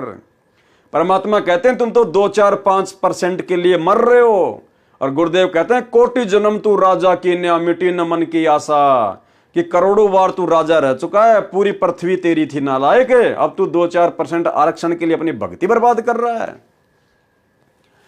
अब उस नकली गुरु से अधिक ज्ञान तो यहां की संगत के 10 वर्ष के बच्चे को भी है। उसके बाद उस नादान को ना जाने कितनी बार समझाया। क्या कह रहे हैं गुरुदेव कि उसकी इन तमाम हरकतों को देखने के बावजूद मैंने ना जाने कितनी बार समझाया। भाई पवन दास को तो कभी भी एक बार भी नहीं समझाया, एक बार भी। और पहले ही प्रयास में पहली झूठी शिकायत पे दास को गुरुद्रोही घोषित कर दिया। तो देखते जाना आप आगे आगे। उस नादान को ना जाने कितनी बार समझाया कि यह मनुष्य जीवन बार बार नहीं मिलता, यह वास्तविक भक्ति विधि तथा तत्व ज्ञान बहुत ही असंभव है। यदि मनुष्य जन्म मिल भी जाएगा तो वास्तविक विधि नहीं मिलती। उस नकली महाराज ने क्षमा याचना की। उस कृष्ण उर्फ संजय दास ने फिर क्षमा याचना कर ली कि गुरुजी ठीक है, अब की बार मैं बिल्कुल भी कोई घटिया काम नहीं करूंगा। उस नकली महाराज ने क्षमा याचना करी, माफी मांगी, और फिर दोबारा से उपदेश ले लिया। एक बार पहले ले लिया था माफी मांग के, अब दूसरी बार ले लिया, लेकिन गुरुजी ने अभी तक उसको गुरुद्रोही घोषित नहीं किया। उस नकली महाराज ने क्षमा याचना की, दोबारा उपदेश लिया, फिर ऐसी ही गलती की, फिर तीसरी बार उसने गलती कर दी। ऐसे 6 बार इसने नाम खंड किया तथा दोबारा क्षमा याचना करके भविष्य में गलती न करने का आश्वासन दिया। ऐसा उसने कितनी बार किया? 6 बार। 6 बार गुरुजी से माफी मांगी, गुरुजी ने दोबारा से नाम उपदेश दे दिया। ऐसा उसने 6 बार किया। अरे पवन दास के साथ तो अभी एक बार भी नहीं हुआ, ऐसा एक बार भी नहीं हुआ, और सीधा गुरुद्रोही का तमगा। और आज वही गुरुद्रोही आप लोगों को गुरुद्रोही की परिभाषा समझा रहा है, जिनको 30 सालों से समझ में नहीं आई। फिर ऐसी ही गलती की, ऐसे 6 बार इसने नाम खंड किया तथा दोबारा क्षमा याचना करके भविष्य में गलती न करने का आश्वासन दिया। फिर गलती की, 7वीं बार फिर गलती की तथा आश्रम त्याग कर जाने लगा, और खुद ही आश्रम को छोड़ के जाने लगा, करोथा आश्रम से जाने लगा। इस दास ने बहुत समझाया। गुरुजी क्या कह रहे हैं कि मैंने फिर भी उसको गुरुद्रोही घोषित नहीं किया, मैंने फिर भी उसको समझाया कि भाई आश्रम छोड़ के मत जा, ज्ञान को आधार बना, भक्ति कर, ये मनुष्य जन्म बार बार नहीं मिलता। गुरुजी ने फिर भी उसको समझाया। इस दास ने बहुत समझाया, आप मत जाओ, गुरुजी रोक रहे कि मत जाओ, मार खाओगे, कहीं ठिकाना नहीं है। कबीर साहिब की वाणी भी सुनाई, गुरु सेवा में फल सर्वस आवे, और गुरु विमुख नर पार ना पावे, कि ऐसे सतगुरु को छोड़कर भाई अपनी नादानी के चलते काल प्रेरणा से मत जा, क्योंकि सच्चे गुरु के अलावा ना तो कहीं भक्ति बनेगी, ना तुझे उस भक्ति का कोई सत्य परिणाम मिलेगा। गुरु वचन निश्चय कर माने, यानी अपने गुरु की बात को मान ले, आश्रम छोड़ के मत जा, भक्ति कर और पूरे गुरु की सेवा ठाने। तुझे तो पूरा गुरु मिल गया, डटकर सेवा कर। गुरु चरणन में ध्यान लगावे, कि अपने गुरु जी के चरणों में ध्यान लगा, उनकी बातों को अपने चित्त पर रख और अंत कपट गुरु से ना लावे। और ये कपट ना कर अपने गुरु जी से, ये उल्टे काम ना कर संगत में, इस प्रकार से बैठ के भक्ति कर। गुरु से शिष्य करे चतुराई, सेवाहीन नरक में जाई। अगर तू अपने गुरु से इस प्रकार से छल कपट करेगा, चतुराई करेगा, धोखाधड़ी करेगा, तो कहते हैं सेवाहीन होकर फिर नरक में जाएगा। सतगुरु की गति हृदय धारे और सकल बकवाद निवारे, कि तेरे गुरु ने तुझे जो गति बता दी, जो बातें बता दी, जो ज्ञान दे दिया, उसके अनुसार भक्ति कर और सारी बकवाद और सारी जो बकवाद है काल प्रेरणा से, उनको त्याग दे। शिष्य होए सर्वस नहीं वारे, भगत होकर यदि अपना सब कुछ अपने गुरु जी पर नहीं वारेगा, समर्पित नहीं करेगा और हिये कपट मुख प्रीत उचारे, और मुंह से तो मीठा मीठा बोलेगा और अंदर अपने गुरु जी के प्रति कपट रखेगा, द्वेष रखेगा, तो कहते हैं नरक में जाएगा। गुरु से कपट करे चतुराई, सो हंसा बहु भर में आई। वापस इसी काललोक में गधे कुत्ते बनने के लिए आती ऐसी आत्मा। गुरु से कपट शिष्य जो राखे, फिर यम राजा के मुगदर चाखे, यानी यम राजा के, धर्मराज के दूतों के मोटे मोटे डंडे खाएगा फिर अगर गुरु जी से कपट करेगा तो। जो शिष्य गुरु की निंदा करही, परिवार सहित नरक में पड़ही, यानी निंदा करेगा तो फिर भक्ति छोड़ेगा, भक्ति छोड़ेगा तो फिर उसका परिवार भी वैसा ही काम करेगा, तो परिवार को भी लेके डूबेगा। और गुरु को तजे भजे जो आना, ता पशुओं को फोकट ज्ञाना। ऐसे पशुओं को तो कोई ज्ञान नहीं जो गुरु को छोड़ के और दूसरे में आस्था रखे। गुरु से बैर करे शिष्य जोई, भजन नाश और बहुत बिगोई। गुरु जी से राग द्वेष करने वाला, दुश्मनी करने वाला अपने भजन का सत्यानाश कर देता है। और सन्मुख गुरु की आज्ञा धारे और पीछे ते सकल निवारे, यानी गुरु जी के सामने तो उनकी आज्ञा मान ले, हाँ जी गुरु जी आप ठीक कह रहे हो, मैं ऐसा ही करूंगा, और पीछे से सारी बकवाद करे, जैसा वो गुरुद्रोही संजय और कृष्णदास करता था। बार बार गुरु जी माफ करते थे, बार बार माफी मांग लेता था, फिर पीछे से सारी बकवाद करता था। सो शिष्य घोर नरक में पढ़ी और रुधिर राध पीवे नहीं तरही। ऐसे शिष्य के साथ में अंत में क्या बनता है, घोर नरक में जाएगा और मवाद पिएगा, खून पिएगा वहां पर बदबूदार। वेद पुराण कहें सब साखी, सारे वेद शास्त्र यही कहते हैं, और साखी शब्द सबे यो बाकी, और सारे सदग्रंथ यही बातें बताते हैं कि मानुष जन्म पाए कर खोवे और सतगुरु विमुखा युग युग रोवे। कि ऐसा व्यक्ति जो गुरु की बात नहीं मानता, छल कपट करता है, आज्ञा में नहीं चलता है, कहते हैं वो अपने मनुष्य जन्म को बर्बाद कर रहा है। और सतगुरु से विमुख होकर, सतगुरु से विमुख होने का मतलब है सतगुरु से उपदेश लेने के बाद मर्यादा में रहकर भक्ति ना करना, जैसा ये सतलोक आश्रम मैनेजमेंट हरियाणा कर रहा है, वर्तमान में गुरुदेव का परिवार कर रहा है। कहते हैं ऐसा भगत भी सतगुरु विमुखा युग युग रोवे, वो पार नहीं हो पाएगा। सब बात सुनकर भी गलती करने तथा कपट करने से बाज नहीं आया। यानी गुरुदेव ने बहुत समझाया, बार बार समझाया, उसने भी माफी मांगी, लेकिन वो अपनी हरकतों से बाज नहीं आया। इस दास ने उससे पूछा कि क्या ये भक्ति विधि वर्तमान में किसी संत के पास है।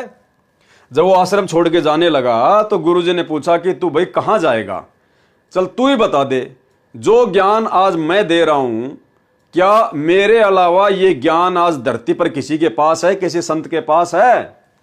उस नकली महाराज संजय ने कहा कि आपके अतिरिक्त वर्तमान में किसी संत व पंथ के पास वास्तविक ज्ञान नहीं है। इस दास ने कहा कि जानबूझकर क्यों अपने नाम को बार बार खंड कर रहे हो। उस नकली गुरु ने कहा कि आज के बाद सही चलूंगा।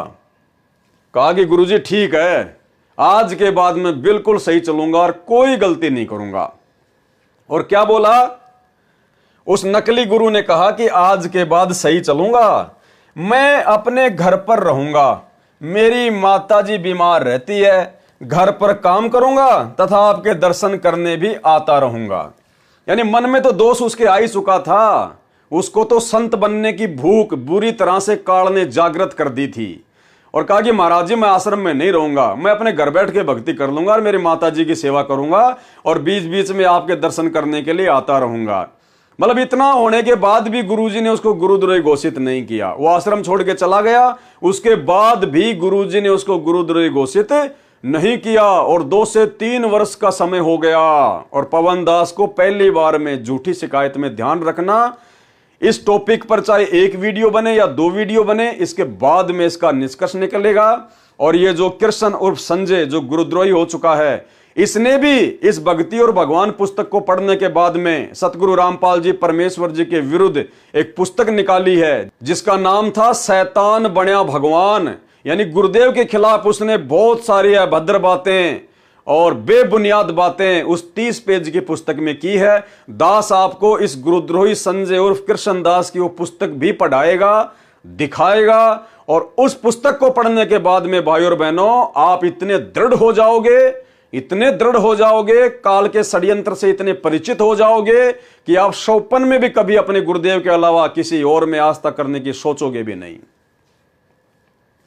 उस नकली गुरु ने कहा कि आज के बाद सही चलूंगा, मैं अपने घर पर रहूंगा, मेरी माताजी बीमार रहती है, घर पर काम करूंगा तथा आपके दर्शन करने भी आता रहूंगा। इस दास ने कहा कि और विचार कर ले। गुरुजी को तो पता था कि घर पे जाके क्या खाग भक्ति करेगा, ये अपने आप में शाना बन के मन में दोष रखकर ये जा रहा है। तो गुरुदेव ने कहा, इस दास ने कहा कि और विचार कर ले, जब निकल आया है तो क्यों वापस फंस रहा है? अरे जब घर को छोड़ के भक्ति के लिए आश्रम में आ गया है तो वापस क्यों फंस रहा है? कुछ दिन और देख ले, फिर तेरा मन नहीं मानता तो तेरी इच्छा जैसा कर लेना। यानी उस ऐसे घटिया कर्म करने वाले व्यक्ति को गुरुजी फिर भी अपने पास में रखना चाह रहे हैं कि भाई कुछ दिन और रुक जा आश्रम में और देख ले, आराम से सोच ले, समझ ले, जल्दबाजी में फैसला ना ले।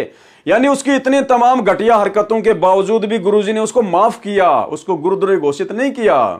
और पवन दास की कोई ऐसी घटिया हरकत नहीं, कोई माइका लाल एक भी प्रमाण नहीं दे सकता और दास को पहली बार में गुरुद्रोही घोषित कर दिया। सुनिए, कुछ दिन और देख ले, फिर तेरा मन नहीं मानता तो तेरी इच्छा जैसा कर लेना। आश्रम में एक सेवक इसी करोथा गांव का भगत कृष्ण कांत भी स्वेच्छा से रह रहा था। एक उसी का नाम राशि और था कृष्ण कांत और उसी के गांव का था। वो भगत भी करोथा आश्रम में ही गुरुजी के पास में रहा करता था। उस नकली महाराज ने भगत कृष्ण कांत से कहा कि यहां कुछ नहीं है, अपने घर चला जा।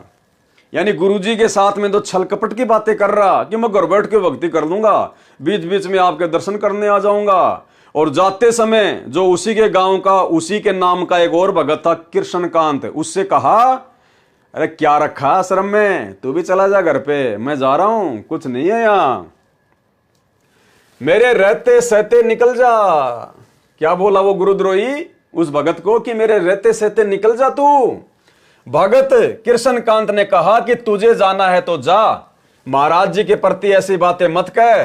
पहले तू सबको कहता फिरता था कि संत रामपाल जी स्वयं परमेश्वर आए हैं, कबीर साहिब ही दोबारा अपना ज्ञान कराने आए हैं।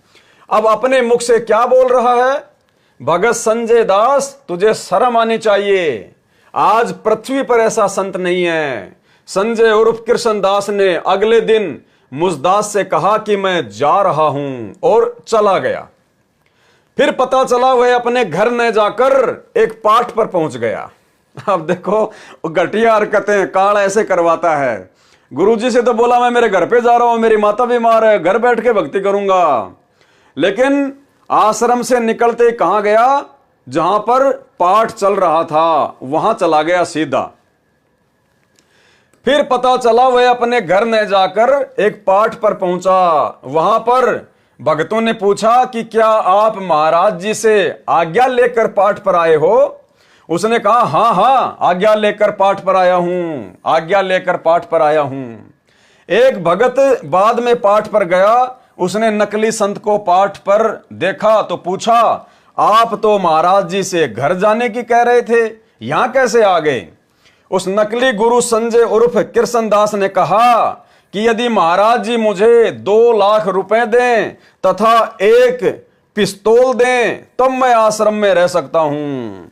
उसने कहा कि महाराज जी मुझे 2 लाख तो महीने का रुपया दें और एक मेरे को छोटी सी बंदूक दें, पिस्तौल, तब जाकर मैं आश्रम में रह सकता हूं। सुनते जाना भाई और बहनों, पवन दास ने तो ना कोई 5 लाख मांगे, ना कोई नकली कोई बंदूक मांगी, क्योंकि आश्रम पर गुंडों द्वारा आक्रमण होने वाला है, वहां कोई सुरक्षा तो है ही नहीं।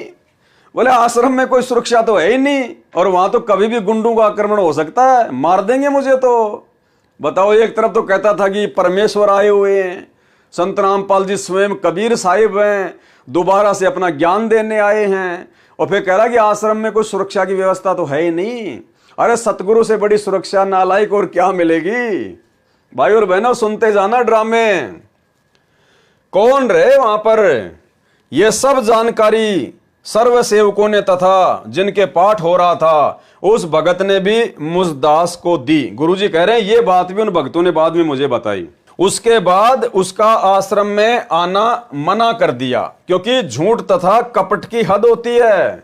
लेकिन गुरुद्रोही घोषित नहीं किया गुरुजी ने, केवल आश्रम में उसकी एंट्री बंद कर दी कि भाई देख अब हद से ज्यादा बात हो गई है, माफी मांगने की, नाम शुद्ध करवाने की भी कोई लिमिट होती है, तूने हद पार कर दी है, अब तू आश्रम में मत आना भाई, तेरे को जहां जाना तू जा। लेकिन गुरुद्रोही घोषित गुरुजी ने फिर भी नहीं किया और पवनदास को मात्र पहली झूठी शिकायत पर गुरुद्रोही घोषित कर दिया। आगे चल के पता चलेगा ये पूर्ण ब्रह्म परमेश्वर सतगुरु रामपाल जी की क्या लीला है, क्योंकि झूठ तथा कपट की भी हद होती है। पिता को बच्चा, लड़का या लड़की बहुत प्यारा लगता है, माता को पिता से भी 100 गुना प्यार बच्चों में होता है, और माता से भी 100 गुना प्यार गुरुदेव का अपने शिष्यों में होता है। इसलिए मुझदास का प्रयत्न रहा, गुरुदेव कह रहे हैं कि मेरा प्रयास रहा, इसलिए मुझदास का प्रयत्न रहा कि यह नादान काल के हाथ लगेगा, यह प्रभुता की हवस इसे खा जाएगी। उसने फिर उसी फैक्ट्री में नौकरी की जिसे छोड़कर आया था। बीच बीच में भी संगत के घरों में जाकर जहर घोलता रहा, जिस कारण बहुतों को हानि हुई, यानी बहुत सारे भगत फिर भी उसके चक्कर में आ गए। फिर भी उस पर रहम आया। क्या कह रहे हैं गुरुजी, फिर भी उसके ऊपर मेरे को रहम आया, और पवनदास के ऊपर जरा सा रहम नहीं आया। पहली बार में गुरुद्रोही घोषित कर दिया। देखते जाना परमेश्वर की क्या लीला है। यानी गुरुद्रोही कौन होता है ये आपको पता चल रहा है, गुरुद्रोही क्या क्या घटिया कर्म करता है, और सतगुरु कितना बड़ा दयालु होता है, कितना बड़ा दीन दयाल है, ये भी आपको साथ साथ पता चल रहा है। गुरुदेव कह रहे हैं फिर भी मेरे को उस पर रहम आया, आश्रम भी छोड़ के चला गया, नाम भी छोड़ के चला गया, फिर भी संगत में जाके भक्तों को तोड़ रहा है, और फिर भी गुरुजी क्या कह रहे हैं कि मेरे को उस पर रहम आया। एक सेवक जो उसी फैक्ट्री में नौकरी करता है, उसने इस दास से कहा, यानी गुरुदेव कह रहे हैं कि मेरे से कहा कि उसे समझा दो, अपना जीवन नष्ट न करे तथा फिर से उपदेश प्राप्त कर ले। उस सेवक ने जाकर संजय उर्फ कृष्णदास से कहा कि महाराज जी ने कहा है कि आप दोबारा उपदेश ले लो। देखो इसको कहते हैं दीन दयाल, ये है दयालु परमात्मा के लक्षण, सतगुरुदेव भगवान के लक्षण। फिर भी गुरुदेव ने कहा कि उसको बोलो कि वापस आश्रम में आ जाए, नो एंट्री कर दी थी। फिर भी गुरुदेव ने कहा कि उसको बोलो कि आश्रम में आ जाए और दोबारा से उपदेश लेके अपनी भक्ति शुरू करे। कि महाराज जी ने कहा है कि आप दोबारा उपदेश ले लो, अपना जीवन सुधार ले। उस सेवक के कहने से वह सोनीपत में तीसरे रविवार के सत्संग में उसी सेवक के साथ आया, यानी वो फिर से आ गया गुरुजी के पास में सत्संग में। उससे पूर्व कुछ अन्य गांव के भक्तों ने उस गुरुद्रोही के विषय में गुरु निंदा की बातें करने का संकेत किया। यानी गुरुजी कह रहे हैं कि मैंने उसको बुला लिया, वो आ गया, लेकिन उससे पहले बहुत सारे लोगों ने, भक्तों ने मेरे को बता दिया था कि गुरुजी ये तो आपकी निंदा चुगली कर रहा है जगह जगह जाकर। फिर भी गुरुजी ने ध्यान नहीं दिया कि कोई बात नहीं, नादान है, उसको गुरुद्रोही घोषित नहीं किया। जबकि गुरुजी की निंदा चुगली करना ये तो गुरुद्रोही का सबसे प्रथम लक्षण आ जाता है। लेकिन फिर भी दयालु परमेश्वर सतगुरु रामपाल जी ने उसको गुरुद्रोही घोषित नहीं किया, उसको माफ किया। इतनी सारी बातें परमात्मा ने सहन करी। उससे पहले कुछ अन्य गांव के भक्तों ने उस गुरुद्रोही के विषय में गुरु निंदा की बातें करने का संकेत भी किया तथा मर्यादाहीनता की सीमा को पार कर जाने का ज्ञान कराया कि गुरुजी पूरी तरह से खंडित हो चुका है वो तो, जिस कारण से उसे फिर उपदेश नहीं दिया। गुरुदेव बोले फिर मैंने उसको उपदेश नहीं दिया, लेकिन गुरुद्रोही घोषित नहीं किया। उसके कुछ दिनों पश्चात वह सुरेंद्र संजय रूपी गुरुद्रोही नया नाम कृष्णदास बदलकर स्वयं गुरु बनकर नामदान करने लग गया। और उसके बाद उसने क्या किया, जिस कार्य के लिए काल ने उसको भेजा था संगत को तोड़ने के लिए, और जिस महंताई की संताई की भूख के लिए वो सतगुरु रामपाल जी परमेश्वर जी से जुड़ा था, वो काम उसने शुरू कर दिया। उसके बाद वो एक गरीब दासी आश्रम में जाकर भगवा कपड़े पहनकर अपने आप को संत घोषित कर दिया। उसके कुछ दिनों बाद वह सुरेंद्र अर्थात संजय रूपी गुरुद्रोही नया नाम कृष्णदास बदलकर, यानी संजय नाम से कृष्णदास नाम रखकर स्वयं गुरु बनकर नामदान करने लग गया। यानी जो नाम सतगुरु रामपाल जी परमेश्वर जी से उसने लिए थे वही नाम वो लोगों को आगे देने लग गया। इस विषय में परमेश्वर कबीर साहिब कबीर देव जी ने कहा है, कबीर जान बूझ सांची तजय करे झूठ से ने, ताकि संगत है प्रभु शौपन में भी ना दे। कबीर राज त्यागना सहज है, सहज औरत का ने, मान बढ़ाई ईर्ष्या दुर्लभ तजना ये। भावार्थ है कि मान बढ़ाई वश सत मार्ग को जानबूझकर त्याग कर झूठ कपट के द्वारा असत को ग्रहण जो व्यक्ति करता है, उसके दर्शन तो शौपन में भी परमात्मा ना होने दे। ऐसे व्यक्ति से भगत को बहुत सावधान रहना चाहिए। आदरणीय गरीबदास जी महाराज जी ने कहा है, गुरुद्रोही की पैड़ पर जय पग आवे वीर, और 84 निश्चय पड़े सतगुरु कहें कबीर। यानी ऐसे गुरुद्रोही व्यक्ति का यदि कोई संपर्क करता है, उससे ज्ञान चर्चा करता है या उसकी बातों को ग्रहण करता है, तो कहते हैं वो भी उसी के साथ फिर नरक में जाने योग्य होता है।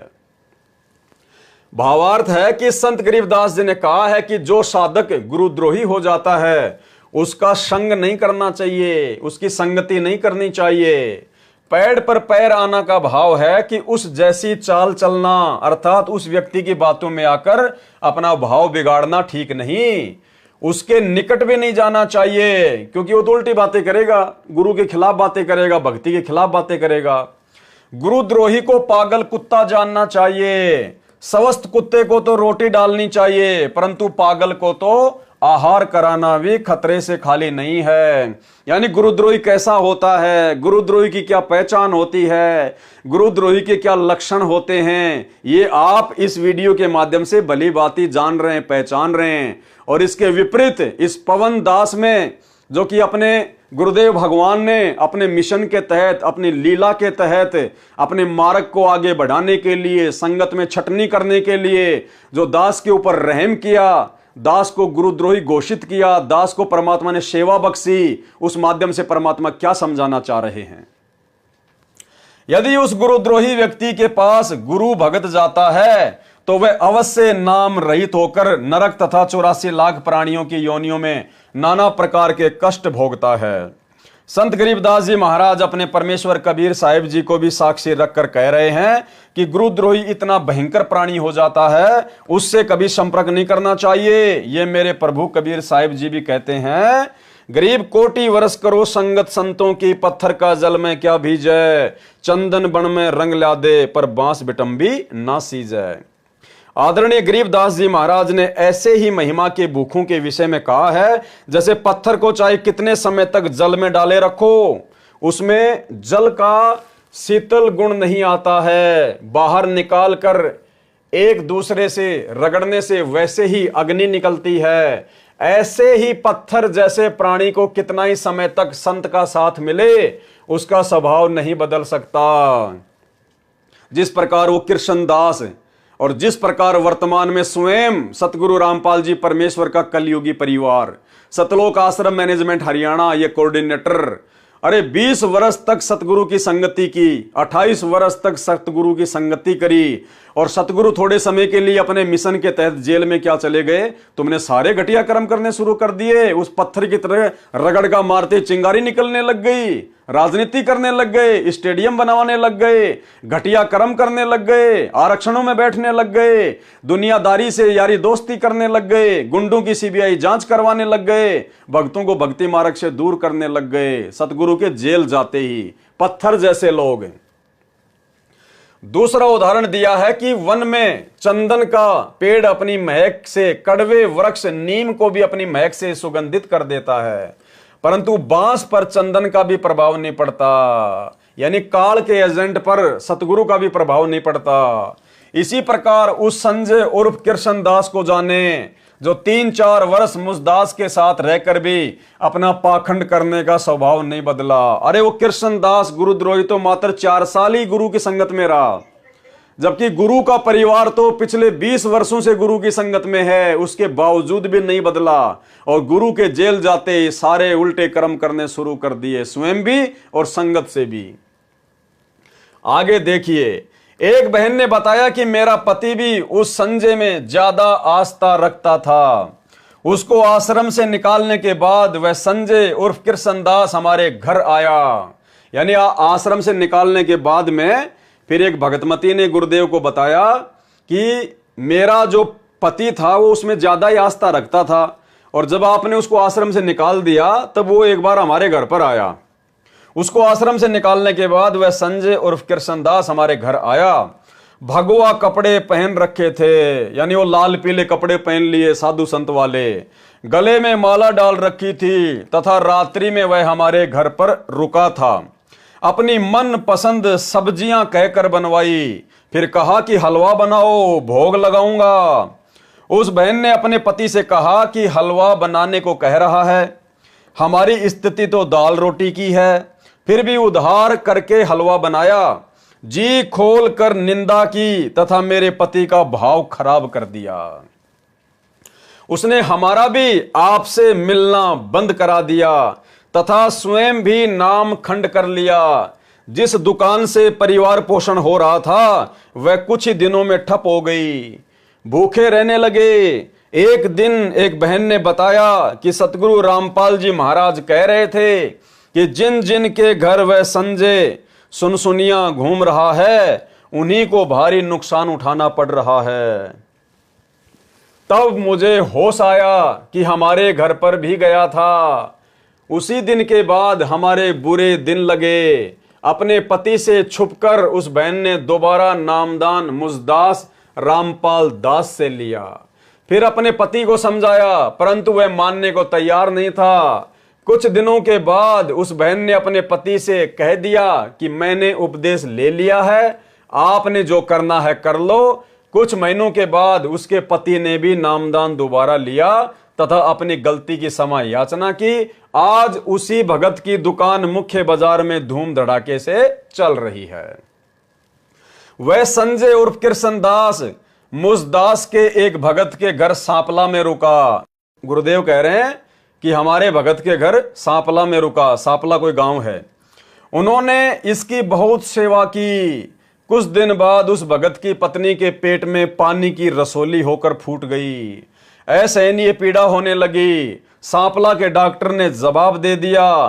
फिर रोहतक मेडिकल में ऑपरेशन हुआ। डॉक्टर हैरान रह गए कि आप बच कैसे गए। तब उस बहन ने कहा कि हमारे सिर पर पूर्ण परमात्मा का पंजा है, ये भी हमारी ही गलती का परिणाम होगा। आज तक 8 वर्ष नाम लिए हो गए थे, कभी बुखार भी नहीं चढ़ा था। अस्पताल से छुट्टी के बाद सीधे आश्रम करोथा में आए। सर्व घटना बताई। तब इस दास ने उन्हें बताया कि ये सब हानि केवल उस संजय के कारण हुई है। इस बात से वे दोनों कहने लगे कि महाराज जी, आप ही कहते हो कि द्वार पर आए कुत्ते को भी रोटी डालनी चाहिए। इस दास ने कहा कि पागल कुत्ते को आहार कराना हानिकारक होता है। गुरुद्रोही पागल कुत्ता हो जाता है। श्रद्धालुओं ने इस दास की बात पर विशेष ध्यान नहीं दिया, चले गए। कुछ ही महीनों पश्चात उनके दोनों लड़कों की भयंकर दुर्घटना हो गई। दोनों बच्चे के सब दांत बाहर निकल गए। इलाज करवाया, परंतु लड़के की पीड़ा बढ़ती ही जा रही थी। लड़का उस समय 12 वर्ष की आयु का था। लड़के ने कहा कि मुझे गुरुजी के पास आश्रम करोथा में ले चलो, मैं वहीं ठीक होऊंगा। डॉक्टर ने सफर करने, हिलने डुलने आदि से सख्त मना कर रखा था। लड़के का आग्रह देखकर लड़के को लेकर मुसदास के पास आए। आते ही लड़के ने दंडवत प्रणाम किया। उस बच्चे की दशा देखकर मुसदास को बहुत तरस आया तथा उनसे कहा कि आप दोबारा उपदेश लो और आगे से उस गुरुद्रोही को दूर से भी प्रणाम मत करना। उसके पश्चात उसी दिन उस बच्चे का दर्द समाप्त हो गया। दांत जो हिल रहे थे जाम हो गए। उससे तीसरे दिन दिल्ली में पंजाब खोड़ गांव में रविवार का सत्संग था। वहां वह लड़का तथा उसका पिताजी दोनों सत्संग सुनने पहुंचे तथा सारी कहानी बताई। उसके बाद सुख से रह रहे हैं। एक बार दिल्ली में नजफगढ़ में 5 दिवसीय सत्संग हुआ था। उसके पोस्टर लगाने ये नकली महाराज संजय, जो कृष्णदास बना हुआ है, अन्य सेवकों के साथ सेवा करने गया हुआ था। नजफगढ़ के आसपास के भक्तों ने इसको गुरुजी के तुल्य आदर सत्कार दिया। बताओ, संगत इतनी नादान। 3 साल से घटनाक्रम चल रहा है। पूरी संगत को गुरुजी ने कई बार बता दिया कि इसको आश्रम से निकाल दिया है, ये गुरुद्रोही है, इसके संपर्क में मत रहो, बहुत सारे भक्तों को नुकसान हो चुका है। फिर भी संगत के कान पर जूं नहीं रहेंगी और फिर भी उसको उसी प्रकार से अपने गुरुजी के जैसा आदर सम्मान देने लग गई। अन्य सेवकों के साथ सेवा करने लगा हुआ था। नजफगढ़ के आसपास के भक्तों ने इसको गुरुजी के समान आदर सत्कार दिया। इसको सारा प्रसाद चाय के साथ बिस्कुट, बर्फी आदि देते थे और वह पहले उठाता फिर अन्य को वितरित किया जाता था। अनजान संगत को पता नहीं था कि वे गुरु भर्ता पद से गिर रहे हैं। भाई और बहनों, उन भक्तों ने क्या किया? जो भी प्रसाद बनता था, चाय, बिस्कुट, बर्फी, लड्डू, सबसे पहले वो कृष्णदास के सामने लेके जाते थे। पहले वो खाता, फिर भक्तों में बांटा जाता। जबकि साध संगतियों में एक आध बार ऐसी घटना हुई है। दास के पास में कुछ भगत इस प्रकार से सबसे पहले कोई शिकंजी या दूध या प्रसाद लेकर आए और सबको पता है, साध संगत वाले भाई बहनों को। दास ने कहा कि भगत जी, ये क्या कर रहे हो आप? अरे मेरे से पहले आप कितने भक्तों को पार करके आए हो, वो क्या भगत नहीं है? मैं कोई स्पेशल हूं क्या? हम सब परमात्मा के बच्चे हैं, 2 कोटि के जीव हैं, समान हैं। अगर पवनदास को विशेष महत्व दोगे तो परमात्मा नीचे गिरा देगा। ये गलती दोबारा मत करना। और दास ने वो प्रसाद नहीं लिया कि पहले परमात्मा के बाकी बच्चों को दो, उसके बाद में दास लेगा। क्योंकि भाई और बहनों, ये माइनस पॉइंट है जो परमात्मा हमें बता चुके हैं, समझा चुके हैं। इसलिए हम सत्सेवक अब वो गलतियां नहीं करने वाले। तो इस प्रकार से भक्तों ने भी गलतियां नहीं करनी है। किसी भगत को विशेष महत्व देते हुए सबसे पहले उसको सम्मान आदि नहीं देना विशेष। सब परमात्मा के बच्चे हैं, परमात्मा की दृष्टि में सब बराबर हैं। चाहे कोई कहीं का भी हो और कैसा भी हो, चाहे मेरे जैसा कोई बहुत ज्यादा बोलता हो या किसी को बोलना ना आता हो, परमात्मा की दृष्टि में दोनों आत्मा बराबर हैं। इसको सारा प्रसाद चाय के साथ बिस्कुट, बर्फी आदि देते थे और वह पहले उठाता फिर अन्य को वितरित किया जाता था। अनजान संगत को पता नहीं था कि वे गुरु भर्ता पद से गिर रहे हैं, जिसका भयंकर परिणाम होता है। कुछ दिनों के पश्चात एक भगत का लड़का मर गया। एक की इतनी भयंकर दुर्घटना हुई कि बाल बाल बचा, लेकिन टांग टूट गई। एक के पेट में दर्द हुआ तथा एक ही रात्रि में 12,000 रुपए लगाकर बाल बाल बचा। एक की टीवी आदि की दुकान नजफगढ़ में भी पूरी तरह जलकर भस्म हो गई। लगभग 50 लाख का नुकसान हुआ। भाई ये तो होना है। गुरु को तजे भजे जो आना, ता पशुआ को फोकट गया ना, तो ये तो होगा ही। एक भगत की भैंस ने बिजली की तार को मुंह से काट लिया। वह भैंस मर गई। भैंस के कारण अर्थ अधिक होने से घर की बिजली अधिक हो गई, जिस कारण रंगीन टीवी, वॉशिंग मशीन, घर की सब फिटिंग जल गई। भारी नुकसान हुआ। जबकि पहले उस भगत की पत्नी मृत्यु शैया पर थी। मुसदास रामपाल दास से उपदेश प्राप्त करते ही स्वस्थ हो गई। उसे 11 वर्ष तक कोई संतान नहीं हुई थी। 10वें महीने पुत्र हुआ। फिर उस गुरुद्रोही में आस्था होने से प्रभु ने अपना पंजा उठा लिया। दोबारा उपदेश लिया, उसके बाद पूरा परिवार सुखपूर्वक रह रहा है। एक बहन को सोनीपत में नाक से खून बहना शुरू हो गया और इतना खून बहा कि तसला, एक बड़ा लोहे का बर्तन, भर गया। डॉक्टर के पास 2 दिन दाखिल रही, कोई आराम नहीं हुआ। वह उस संजय रूपी सर्प को बहुत अच्छा भगत जानकर भाई की तरह प्यार करती थी। आश्रम से जाने के बाद उससे मिलती रही, वह भी फोन करता था, जिस कारण परमेश्वर ने पंजा उठा लिया। अचानक नाक से खून बहने लगा, सर्व इलाज व्यर्थ सिद्ध हुए। तब वह बहन आश्रम क्रोथा में आई और दोबारा उपदेश लिया। उसके बाद आज 4 वर्ष तक उसे कोई कष्ट नहीं हुआ। कबीर गुरु को तजे भजे जो आना, तापसवा को फोकट ज्ञाना। ये दास रामपाल दास बहुत चिंतित हुआ कि हे प्रभु, आपकी संगत में क्या घुस गया। मुझदास की श्रद्धा में या कोई सेवा में त्रुटि हुई हो, जिस कारण आपके बसाई परिवार उजड़ रहे हैं। लेकिन बाद में पता चला, तब सब ने दोबारा उपदेश लिया। अब 4 वर्ष से सब परिवार पूर्ण सुखी हैं। एक परिवार की लड़की की शादी हुई, लड़की को एक पुत्र प्राप्त हुआ। उसी समय ये आस्तीन का सांप हरियाणा में आया ही था। उसकी मीठी मीठी बातों से प्रभावित होकर उस परिवार की आस्था भी उसमें पूर्ण रूप से हो गई। कुछ ही महीनों के पश्चात उस लड़की का पति दुर्घटना में मारा गया। इस संजय नकली नाम कृष्णदास की चतुरता का आभास हो जाने के बाद इसका पाठों पर जाना बंद कर दिया गया था। मुझसे झूठ बोलकर उस लड़की को सांत्वना देने गया, गुरुजी से झूठ बोलकर उस लड़की को सांत्वना देने गया, जिसका पति मर गया था, जो गुरुजी की भगत थी। लड़की की माता ने मुझदास को बताया कि लड़की अपने पति के वियोग में 4 दिन से बेहाल थी, कुछ भी खा पी नहीं रही थी। संजय गया तो लड़की उठी और कुछ खाया पिया तथा हौसला हुआ। इससे स्पष्ट है कि उस बनावटी बातें बनाने वाले में कितनी श्रद्धा थी, जिसका कितना भयंकर परिणाम भोगना पड़ा। इस दास रामपाल दास ने अपना पूरा जीवन लगा दिया, दिन रात सत्संग सेवा करके मार्गदर्शन किया। उस पाखंडी को केवल मीठी बातें बनाने के कारण ही पसंद कर लिया। इसी गलती के कारण सतलोक से निकले थे। जो परमात्मा सर्व सुख दे रहा था उसको व्यर्थ समझा, और जो अपने स्वार्थवश ड्रामा करके तप कर रहा था उसे पसंद किया। कबीर परमेश्वर कहते हैं कि निरंजन धन तेरा दरबार, पाखंडी की पूजा जग में और संत को कहें लबार।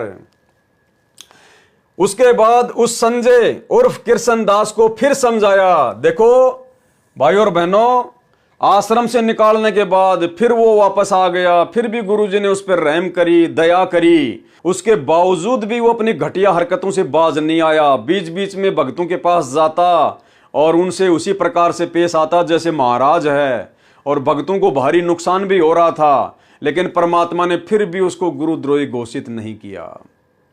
भाई और बहनों, पवनदास को केवल पहले झटके में अपने परिवार की झूठी शिकायत पर बिना सोचे समझे, बिना कुछ देखे, बिना कोई प्रमाण सीधा गुरुद्रोही घोषित किया। और भाई और बहनों, ये परमेश्वर की लीला, ये परमेश्वर के मिशन का एक मुख्य अंग है। परमेश्वर ने इसी प्रकार से अपने बच्चों की छटनी करनी थी, दास को निमित्त बनाकर। और गुरुदेव को तो पता ही था कि आश्रमों में मर्यादा नहीं है, ना पहले मर्यादा थी, जिस कारण से बरवाला कांड हुआ। और वर्तमान में तो मर्यादा रहेगी कहां से, क्योंकि वही पाखंडी लोग, वही काल प्रेरित आत्माएं, गुरुदेव का परिवार, वो कोऑर्डिनेटर वर्तमान में धर्म को धंधा बनाकर आश्रम खोल खोल कर और काल के एजेंट बनकर संगत को परमात्मा से दूर कर रहे हैं। तो परमेश्वर को तो सब कुछ मालूम था, इसलिए परमेश्वर ने अपने बच्चों की छटनी कर ली। और जो परमेश्वर की योग्य आत्माएं थीं उनको परमात्मा ने दास को निमित्त बनाकर सात संगतियां शुरू करवाकर और अलग से सत्सेवकों के रूप में इकट्ठा कर लिया। उसके बाद उस संजय उर्फ कृष्णदास को फिर समझाया कि तू बाज आ जा, गुरुदेव के सामने झूठ बोलना महापाप होता है। फिर भी गुरुदेव ने उसको गुरुद्रोही घोषित नहीं किया और कहा कि भाई तू अभी भी बाज आ जा, गुरुदेव के सामने झूठ बोलना महापाप होता है। कबीर साहब कहते हैं कि गुरु सन्मुख ले झूठ संजोई, निश्चय नरक पड़े से सोई। और गुरु से बैर करे शिष्य जोई, भजन नाश और बहुत बिगोई। पीढ़ी सहित नरक में पड़ी है, गुरु आज्ञा शिष्य लोप जो करी है। गुरु से शिष्य करे चतुराई, सेवाहीन नरक में जाई। उसके बाद उसे कह दिया गया कि अब के तेरी कोई भी गलती मिली तो तुझे आश्रम से निकाल दिया जाएगा। फिर भी गुरुदेव ने दया करी, उसके ऊपर रहम बख्शा और कहा कि देख भाई, अब की बार तेरे को माफ कर रहे हैं, अगली बार अगर तेरी कोई गलती मिली किसी भी प्रकार की तो तुझे सदा सदा के लिए रिजेक्ट कर दिया जाएगा। यानी इतना लंबा चौड़ा सिस्टम, इतना लंबा चौड़ा बखेड़ा, इतने साल, इतनी शिकायतें गुरुदेव ने आंखों से देख लिया। और जिन भक्तों ने उसके ऊपर आस्था लगाई उनकी दुर्गति भी होली, घर में अकाल मौत भी होली, और फिर भी परमात्मा उसको माफ करते आ रहे हैं, माफ करते आ रहे हैं, गुरुद्रोही घोषित नहीं किया। और पवन दास को बिना कुछ देखे, बिना कुछ सोचे समझे, अपने परिवार वालों की झूठी शिकायत पर पहली शिकायत में गुरुद्रोही घोषित करना, यह परमेश्वर के मिशन का एक मुख्य अंग है, मुख्य अंग। सुनते जाइए। उसके बाद उसे कह दिया गया कि अब के तेरी कोई भी गलती मिली तो तुझे आश्रम से निकाल दिया जाएगा। उसकी चाल थी कि संगत को अपना बनाकर आश्रम क्रोथा को प्राप्त करके महंत बन जाऊं। सतगुरु रामपाल जी तो अंतर्यामी हैं, जानी जान है, उनको तो पता था कि काल इसको कहां तक नीचे गिराएगा। गुरुदेव कह रहे हैं कि उसकी इच्छा थी, उसकी मनसा थी कि संगत को अपना बना लूं, संत रामपाल जी को नीचे गिरा दूं और क्रोथा आश्रम में संत बन के बैठ जाऊं। जब संगत को पता लगता गया तो उससे धिक्कारने लगे। उपरोक्त वाणी परमेश्वर की है जो उस गुरुद्रोही पर पूर्ण रूप से खरी उतरती है। इसका दंड इसे प्रभु अवश्य देगा। जिस कारण से उसकी सब चाल असफल हो गई तो वह आश्रम छोड़कर मना करते करते चला गया। फिर वो आश्रम छोड़कर चला गया। उस लड़की की माताजी आश्रम में आई। कौन सी लड़की? जिसका पति मर गया था, जो 4 दिन से खाना पीना नहीं खा रही थी। लेकिन जैसे ही वो संजय गुरुद्रोही उनके घर पर उनको सांत्वना देने गया तो उसकी तुरंत बात मान ली और खाना खा लिया। उसकी मां जब आश्रम में आई तो उसने पूछा कि संजय भगत जी कहां हैं? इस दास ने कहा कि वह तो आश्रम छोड़कर जा चुका है। उस नादान की अनजान संगत पर इतनी छाप थी कि उस बहन ने कहा कि महाराज जी वह आश्रम भले ही छोड़कर गया लेकिन वह आपको नहीं छोड़ सकता। वो माही बोली कि वो भले आश्रम छोड़ के चला गया लेकिन गुरुजी वो आपको नहीं छोड़ सकता। यानी उसने इस कदर लोगों को भ्रमित कर रखा था। उस जैसा तो एक भी भगत नहीं है। तब उस नादान को समझा कि आप गुरुजी से अधिक जानने लग गई क्या? आपको पता नहीं वह क्या था। लड़की व उसके परिवार ने पुण्य उपदेश प्राप्त किया। उसके पश्चात लगभग 4 वर्ष हो चुके हैं। उनके किसी पशु को भी हानि नहीं हुई। यह सब दुख का कारण वही संजय रूपी दीमक था। तो भाई और बहनों, ये पुस्तक भक्ति और भगवान जो कि आपको गुरुद्रोही की परिभाषा समझाएगी, गुरुद्रोही के लक्षण समझाएगी और किन परिस्थितियों में कितने सारे सबूत और प्रमाण देखने के बाद सतगुरुदेव भगवान उस आत्मा को गुरुद्रोही घोषित करते हैं, उस आत्मा को आश्रम से निकालते हैं। ये सारी बातें आपको ये पुस्तक भक्ति और भगवान समझाएगी। तो आज इस वीडियो में केवल इतना ही। और कल रात्रि 9 बजे सभी भाई बहन लाइव जुड़िए। इसके आगे का जो पार्ट है वो कल रात्रि में लाइव चलेगा। और ये पुस्तक भक्ति और भगवान हमारे बहुत सारी भ्रमणाओं का सत्यानाश कर देगी और हमें परमेश्वर के आशीर्वाद से, परमेश्वर द्वारा लिखी गई ये पुस्तक जो हम इसके वीडियो बना रहे हैं, हम समझ रहे हैं, ये पुस्तक हमें भक्ति मार्ग पर इतना दृढ़ कर देगी कि यहाँ के छोटे मोटे भगत तो छोड़िए, काल प्रेरित उनके एजेंट तो छोड़िए, स्वयं ज्योति निरंजन भी धरती पर उतरकर अगर संत रामपाल जी के भक्तों को भ्रमित करने की कुछ चेष्टा करे तो वो भी मुंह की खा के जाएगा, मुंह की खा के। और ये विशेष दया, ये विशेष मेहर परमेश्वर ने 7 संगतियों पर बख्शी है, क्योंकि वर्तमान में ज्यादा से ज्यादा संख्या में केवल साध संगति से जुड़े हुए सत्सेवक भाई बहन ही इन वीडियो को देख रहे हैं, समझ रहे हैं और दृढ़ होते जा रहे हैं। बाकी संगत जिनको डरा रखा है साध संगतियों के नाम से, मुझ पवन दास को गुरुद्रोही घोषित करवाकर मेरे वीडियो देखने के लिए लोगों को मना कर रखा है, वो संगत आने वाले समय में रोएगी, पछताएगी। और उनको भी यदि भक्ति करनी है, आने वाले समय में यदि हम सत्सेवकों की तरह दृढ़ होकर भक्ति मार्ग पर चलना है, तो उनकी मजबूरी होगी इन वीडियो को देखना। आने वाले समय में इन साध संगति वाले वीडियो को उन्हें देखना ही पड़ेगा अगर उनको एक दृढ़ भगत बनना है तो, यदि भक्ति मार्ग पर गलतियां करने से बचना है तो। ये मैं कोई मानवश या घमंडवश नहीं कह रहा, घमंड करता है नीच आदमी, दुष्ट आदमी। मैं परमेश्वर जी के ज्ञान आधार से आपको बता रहा हूं, समझा रहा हूं, क्योंकि दास को सतगुरु रामपाल जी भगवान ने वर्तमान में अपनी संगत में निमित्त बनाकर खड़ा किया है, ताकि भाई बहनों के साथ साथ संगति करके, ज्ञान आधार से चर्चा करके और परमेश्वर के ज्ञान के ऊपर दृढ़ होकर काल भगवान के षड्यंत्र को काट सकें। और उसके लिए परमेश्वर का आशीर्वाद आप और हमारे साथ में विशेष रूप से रहेगा उन आत्माओं के ऊपर जो आत्माएं निसंशय होकर ज्ञान को आधार बनाकर साध संगति से जुड़ी रहेंगी। तो अगला पार्ट कल रात्रि 9 बजे सभी भाई बहन लाइव जुड़िए। तब तक गुरुदेव भगवान से आशीर्वाद लेते हैं, इजाजत लेते हैं। बंदी छोड़ सतगुरु रामपाल जी परमेश्वर जी की जय हो।